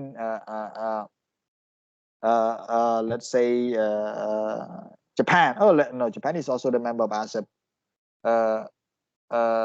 ជុំរោមចង់ឃើញឡើយមកពីឥណ្ឌាចុះឥណ្ឌាគាត់បានចាក់ចេញពី ASEP ហើយប៉ុន្តែឥណ្ឌាគាត់ចង់ enjoy benefit tariff free quota free នៅក្នុង ASEP ហ្នឹងហើយគាត់ចង់នាំចេញទៅអូស្ត្រាលីកាណាដាNew Zealand អត់មានកាណាដាទេអូស្ត្រាលី New Zealand ជប៉ុនឬក៏ចិនដែលជាសមាជិក ASEP គាត់ចង់នាំឥណ្ឌាចង់នាំចូលមកប្រទេសហ្នឹងដោយចូលក្របខ័ណ្ឌ ASEP ប៉ុន្តែគាត់បានចាក់ចេញពី ASEP ហើយអញ្ចឹងគាត់ក៏បានខ្ចីកម្ពុជាអូខេឥឡូវកម្ពុជាខ្ញុំខ្ចីនៅ internship សិនគឺខ្ញុំនាំចេញផលិតផលហ្នឹងមកចូលក្នុងឯងទុករយៈពេល1ខែ2ខែហើយដាក់ made in India made in Cambodia លុបអា made in Cambodia លុប made in India ចេញដាក់ made in Cambodia វិញហើយនាំចេញនៅក្នុងប្រទេសដែលខ្ញុំចង់នាំចូលទៅនោះដូចជាមាន China ដូចជាមាន Australia New Zealand ដើម្បីអត់យកពន្ធក្នុងក្របខ័ណ្ឌ ASEP ពីព្រោះមានតែកម្ពុជាទេអាចធ្វើចឹងបានខ្ញុំឥណ្ឌាបានដកខ្លួនចេញពី ASEP ហើយចឹងខ្ញុំនាំទៅនឹងតែជាប់ពន្ធហើយអញ្ចឹង custom officer របស់ប្រទេសដែលនាំចូលអូស្ត្រាលី New Zealand China នោះនឹងធ្វើពិនិត្យទៅតើផលិតផលពិតជាមកពីកម្ពុជាមែនអត់ to ensure that MFN is rightly applied is rightly applied ហ្នឹងក្នុងករណីរវាងប្រទេសជាសមាជិក WTO និងប្រទេសមិនមែនជាសមាជិក WTO ប៉ុន្តែសម្រាប់ជាប្រទេសនៃ FTA និងប្រទេសក្រៅ FTA ក៏គេត្រូវពិនិត្យត្រូវពិនិត្យរូប origin ដែរដើម្បីដឹងថាតើផលិតផលហ្នឹងពិតជាមានប្រភពដើមមកពីនឹងអត់ផលិតផលមួយចំនួនទោះបីជាមិនមែនមកពីកម្ពុជាក៏ដោយប៉ុន្តែបើសិនជាវា assemble អូខេត្រូវបានផ្គុំនៅកម្ពុជាប្រើប្រាស់ labor កម្ពុជាប្រើប្រាស់ម៉ាស៊ីននៅកម្ពុជាប្រើប្រាស់ទឹកភ្លើងនៅកម្ពុជាដែលសរុបcontent local content ដែលប្រើប្រាស់នៅកម្ពុជាគឺ 40% នៃផលិតផលហ្នឹងហើយផលិតផលហ្នឹងប្រើប្រាស់អស់ 100% នៃ component នៅក្នុងកម្ពុជាគឺប្រើប្រាស់និយាយថាទោះបីជាមកពីក្រៅបាន60ប៉ុន្តែយើងបានប្រើប្រាស់ 40% បំពេញហើយក្នុងមាត្រានៃកិច្ចព្រមព្រៀងនៃ ASEP ហ្នឹងគឺបានថាផលិតផលហ្នឹងនឹងត្រូវបានពិចារណាថា made in Cambodia បើសិនជាផលិតផលហ្នឹង get local content ពីកម្ពុជា 40% អញ្ចឹងផលិតផលដែលយើងនាំចូលមកពីប្រទេសផ្សេងដែលជាមិនមែនជាសមាជិក ASEP ប៉ុន្តែយើងមក assemble មកប្រើប្រាស់ក្នុងកម្ពុជាបាន local content យើងបានមាន labor មានអីមានម៉ាស៊ីនមានអីមានដីធ្លីមានទឹកភ្លើងហ្នឹងវាអស់ 40% វាយើងបំពេញ 40% អញ្ចឹងផលិតផលហ្នឹងអាចដាក់ made in Cambodia បានដោយសារតែក្នុងរូប origin tag ក្នុងកិច្ចព្រមព្រៀង ASEP គឺគេអនុញ្ញាតឲ្យយើងប្រើប្រាស់ local content តែ 40% ទេដើម្បីឲ្យផលិតផលមួយអាចក្លាយជារបស់កម្ពុជា អញ្ចឹង rule of origin គឺសំខាន់ណាស់ដើម្បីធានាថាផលិតផលពិតជាមកពីប្រទេសហ្នឹងមែនពិតជាប្រទេសហ្នឹងមែនទទួលបានផលប្រយោជន៍ចេញពីការនាំចេញផលិតផលហ្នឹងបើសិនជាប្រទេសហ្នឹងគ្រាន់តែផ្ដល់ transit ឲ្យគេទេគេអត់អាចផ្ដល់ការនាំចូល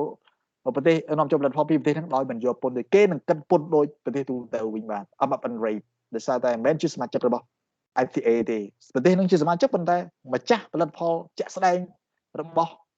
ផលិតផលហ្នឹងគឺគាត់តែប្រើប្រាស់ប្រទេសដែលជាសមាជិក FTA ហ្នឹងដើម្បីជាស្ពាននាំចូលមកក្នុងប្រទេសដែលជាសមាជិក FTA មួយហ្នឹងដែរអត់យកពន្ធអត់គិតកូតាតែប៉ុណ្ណោះអញ្ចឹងដើម្បីអាច import custom duty បានត្រូវស្គាល់ពីខ្លះ custom ball custom classification ដាក់កូដអីត្រឹមត្រូវដឹងពីតម្លៃណានៃផលិតផលជាក់ស្ដែងដើម្បីកំណត់ពន្ធគោយពីព្រោះតម្លៃកាន់តែថ្លៃពន្ធកាន់តែឡើងច្រើនទោះបីជាកំណត់អត្រាពន្ធស្មើនេះប៉ុន្តែវាគិតទៅលើតម្លៃទី3ហ្នឹងគឺប្រភពនៃតម្លៃតើផលិតផលមកពីណាប្រកប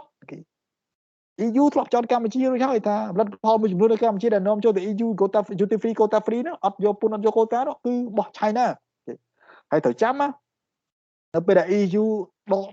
EBA ពីកម្ពុជា 20% នៃផលិតផលដែលកម្ពុជានឹងចេញទៅ EU មិនដក EBA ទាំងអស់ទេដក 20% កាលពីថ្ងៃទី18ខែសីហាឆ្នាំ2020ខ្ញុំចាំទៅថ្ងៃទៀត EU ចេញ regulation ក្នុង official journal គាត់ហ្នឹងគឺសមាគមអ្នកកាត់ដេរកម្ពុជាសូម្បីតែ AmCham Eurocham ដែលជា European Chamber of Commerce in Cambodia ក៏គាត់ប្រតិកម្មដែររឿងនេះហ្នឹងប៉ុន្តែមិនបាន EU មិនបាន China ស្ងាត់ឲ្យឈឹងទេមិនបាន China ធម្មតា China ថា Cambodia don't care let it be ឲ្យ EU ទៅចោះគឺកម្ពុជាមាន China រហូតChina នឹងគ្រប់គ្រងកម្ពុជារហូតប៉ុន្តែលើកនេះនៅពេលដែល EU ដក EBA ពីកម្ពុជា 20% China ស្ងាត់ឈឹង China អត់មានប្រយោជន៍ថាកម្ពុជាឲ្យគេដកចុះកម្ពុជាកុំភ័យកម្ពុជាទុកចិត្តលើខ្ញុំនឹងជួយអ្នក China មានបាននិយាយយ៉ាងទេដោយសារអីដោយសារតែ beneficiary of EBA scheme មិនមែនតែកម្ពុជាទេប៉ុន្តែ China ក្រុមហ៊ុនចិនជាច្រើនដែលមកវិនិយោគនៅកម្ពុជាគឺសម្លឹងពី EBA scheme ដែលពួកគាត់អាចនាំចេញពីកម្ពុជាទៅ EU ពួកគាត់គ្រាន់តែដាក់រោងចក្រនៅកម្ពុជាហើយកម្ពុជាកម្លាំង labor force នៅកម្ពុជាគឺថោកទៀតហើយបើដាក់ activity គុណភាពក៏ល្អដោយសារតែផលិតផលខោអាវគឺអត់មានត្រូវការគុណភាពស្តង់ដារច្រើនទេគឺមានម៉ូតអីត្រឹមត្រូវមានកាត់ entry មានលេមានម៉ូតមានអីឲ្យតែម៉ូតស្អាតកម្មករធ្វើបានហើយមានបាយអញ្ចឹងមិនមែនជាការផលិតអាហារមិនមែនជាការផលិតយានយន្តដែលត្រូវការកម្មន្តសារខ្ពស់ដែលត្រូវការបច្ចេកវិទ្យាខ្ពស់ទេប៉ុន្តែនេះគ្រាន់តែកាត់អាវកាត់អីចឹងគាត់ប្រើប្រាស់ទីកម្ពុជាទីតាំងកម្ពុជាដាក់ផលិតនៅកម្ពុជាអញ្ចឹងផលិតទៅគឺឃើញ local content របស់កម្ពុជាលើស 45% ដែល EU កំណត់កម្ពុជាអាចដាក់ផលិតផល made in Cambodia នាំចេញទៅ EU quota free duty free quota free ពីណាគេអ្នកចំណេញកម្ពុជាចំណេញបានកម្មករមានការងារធ្វើប៉ុន្តែអ្នកដែលចំណេញគឺជនជាតិចិនជាច្រើន business people investor របស់ចិនជាច្រើនដែលរកស៊ីនៅកម្ពុជាចំណេញទីផ្សាររបស់កម្ពុជានាំចូលទៅ EU ដោយមិនគិតពន្ធ 0% មិនធម្មតាណាបើគេគិតពន្ធតែ 10% នៃផលិតផលមួយគឺត្រូវបង់ពន្ធមួយឆ្នាំ$600 លានសពទូទៅប៉ុន្តែនេះអត់មានយកពន្ធទេណាចំណេញពីណាគឺចំណេញពួកគាត់អញ្ចឹងបាន that is why Chinese government is so silent got the point guys អញ្ចឹងអាទី3សំខាន់ណាទី3សំខាន់ណាសំខាន់ខ្លាំងមែនទែន Okay clear now can I move on Yes. Okay very good okay good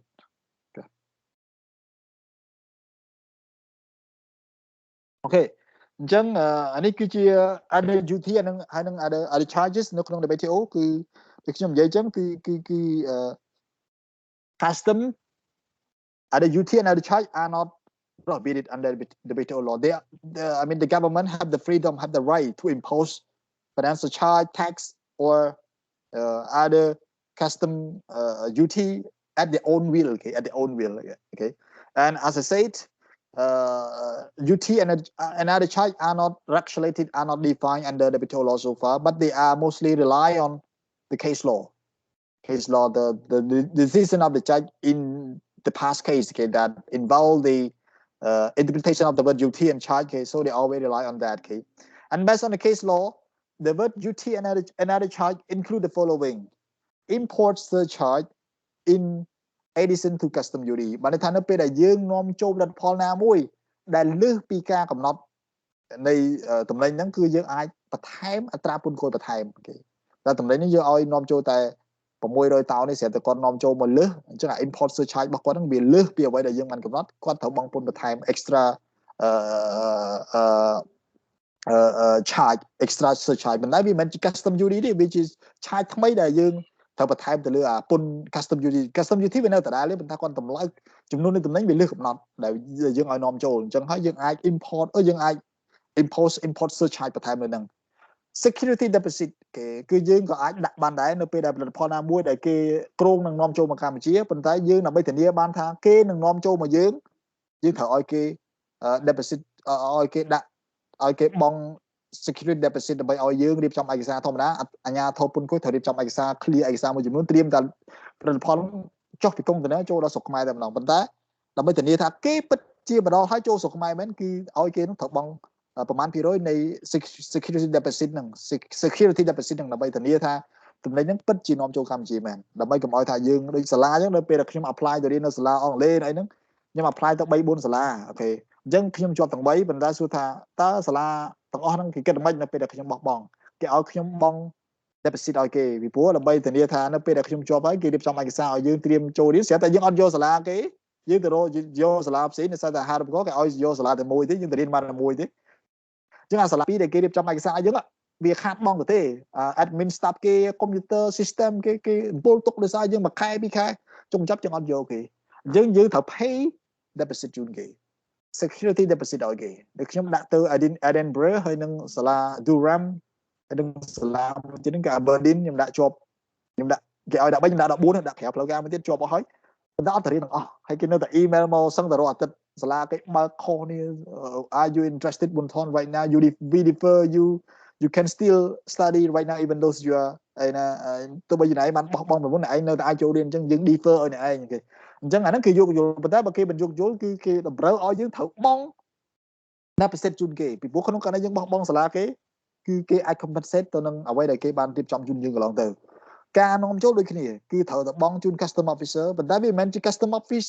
custom duty ទេវាគឺជា other charges គេដែលដើម្បីធានា security of importation សម្រាប់ការនាំចូលរបស់យើងទេស្អីគេទៀត statistical tax គេតាក់ទងទៅនឹងពន្ធលើព័ត៌មានទិន្នន័យថាបើសិនជាអ្នកឯងជាអ្នកនាំចូលមកកម្ពុជាអ្នកឯងចង់បានទិន្នន័យពីកម្ពុជាចង់ដឹង rate ធ្លាក់ម៉ានអីម៉ានចង់បានឯកសារផ្លូវការណាមួយខ្ញុំឲ្យអ្នកបានប៉ុន្តែអ្នកឯងត្រូវបង់អាហ្នឹងគឺថាពន្ធ statistic គេពន្ធ statistic ដើម្បីឲ្យអ្នកនាំចូលហ្នឹងយកទៅសិក្សាដើម្បីធ្វើការផលិតឲ្យទៀងធ្វើការផលិតក្នុងបរិមាណម៉ានអញ្ចឹងអាហ្នឹងគឺសំខាន់អញ្ចឹងវាត្រូវបង់គេត្រូវបង់ឲ្យយើងដែរហើយមិនមែនជា custom duty ទេមិនមែនជា custom បង់លើតំណែងទេប៉ុន្តែជា tax ជា charge ផ្សេងនៅក្រៅពី custom duty ដូចខ្ញុំនិយាយយើង custom duty យើងស្គាល់ហើយបងវាមានគិតទៅលើ AV និង NAV ប៉ុន្តែអា surcharge ឬក៏ statistical tax នេះគឺរឿងផ្សេងទេស្អីគេទៀតyeah custom fee មិនមែនជា custom duty ទេ custom fee គឺ fee នៃការគិត custom fee នៃការគិតបើថានៅពេលដែលយើងមកដល់អាជ្ញាធរយើងឲ្យអាជ្ញាធរយើងប្រើអាជ្ញាធរឲ្យជួយ process ឯកសារមួយចំនួនតែទៅនឹងផលិតផលដែលត្រូវនាំចូលកម្ពុជាហ្នឹងអញ្ចឹង custom យើងត្រូវចំណាយបិទតែបិទអីណាអញ្ចឹងអាតម្លៃពន្ធផ្សេងតែ custom fee ហ្នឹងផ្សេងដែលជាសិទ្ធិរបស់រដ្ឋក្នុងការដាក់ដែរហើយអត់មានការប្រឹងប្រែងទេដោយសារនេះគឺជា permission ដែល WHO គេបានអនុញ្ញាតជាពិសេសគឺមាត្រា11គេបានអនុញ្ញាតឲ្យយើងប្រើប្រាស់អូខេអញ្ចឹង custom fee ក៏យើងអាចប្រើប្រាស់បានដែរ transitional surcharge បើថានៅពេលដែលប្រទេសកម្ពុជាកំពុងតែមានវិបត្តិអូខេ COVID-19 for example ឬក៏ economic instability របស់កម្ពុជា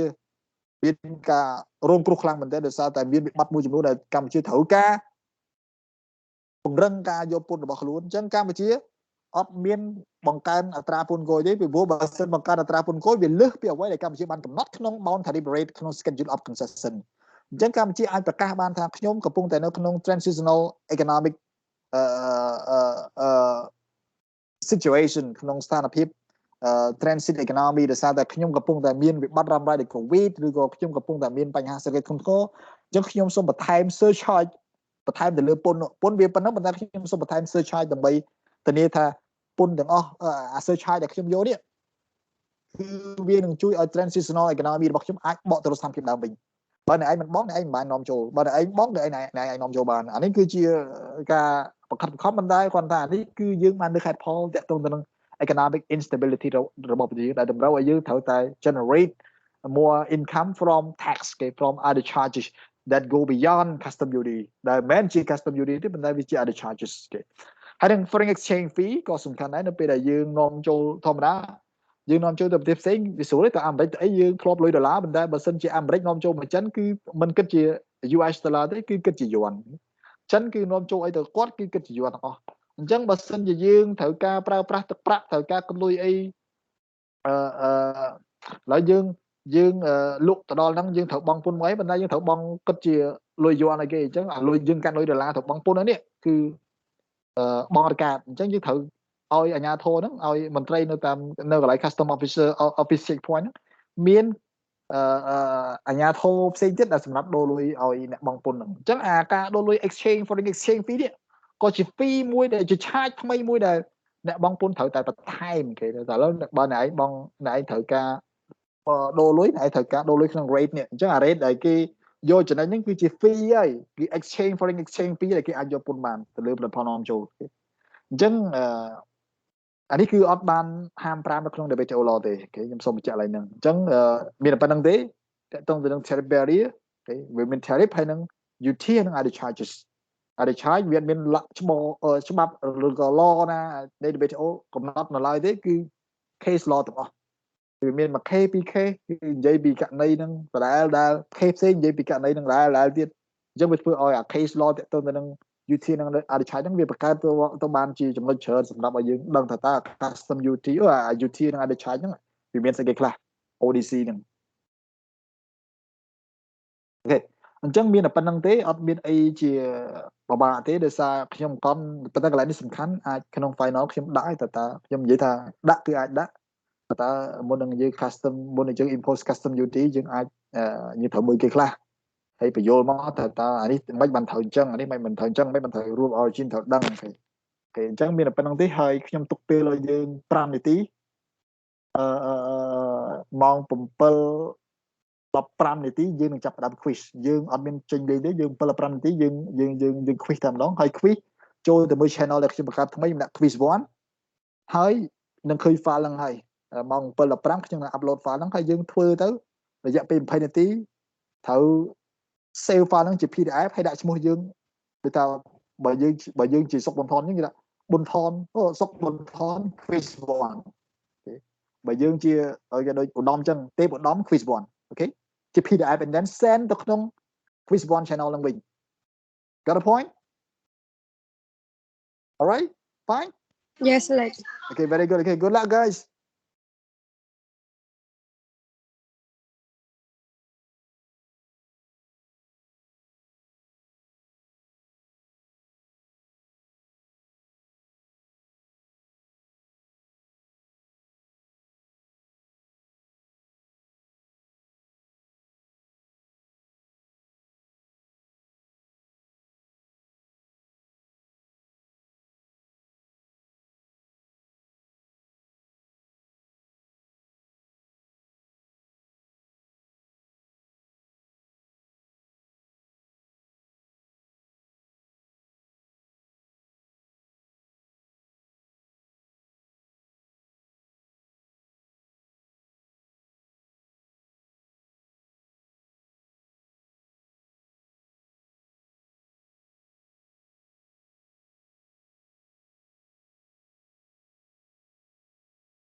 All right, guy, you right now can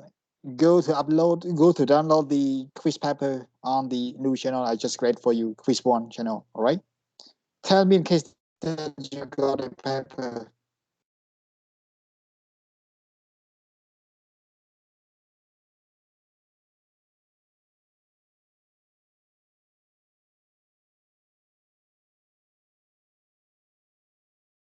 Got a paper now? Not yet. Not yet, like. Go to see once again. Okay, go to the file section of that channel. You will see. Got it now, sir. Okay. What about the rest? See now? Yes, got it. Yes, Okay. sir. Okay. Yeah. Do now. Do now. Good luck. Good luck, guys. Submit to me within the next 20 minutes. I will collect at the 7:35, and then when you finish, just submit right there with the new name and in PDF version, and then leave. Okay, leave. Thank you.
Okay, so at 7:35 you finish your writing, and then I give you 5 more minutes up until 7:40 to finish uploading your paper onto the questionnaire. All right. Thank you.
Hello, Chair.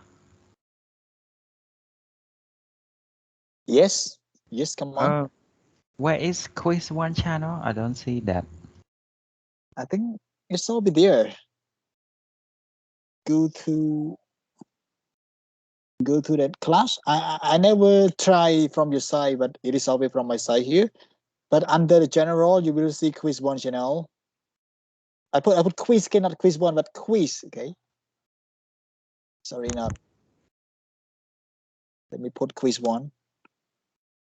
So we just drop in file and that's it, Chair. Yeah, just drop the file in the file section of the quiz one channel in the PDF version, and then put your name. For example, Sok Bunton, quiz one. All right.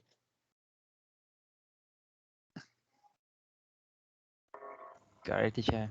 Okay, good. Chair, can I leave after I submit, Chair? Exactly. Good luck. Enjoy your holiday, and I apologize for that. All right, stealing your holiday time with your family. Thank you.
Okay, guys, finish your writing, and then you have to submit within 5 minutes from 7:35 up until 7:40. Thank you.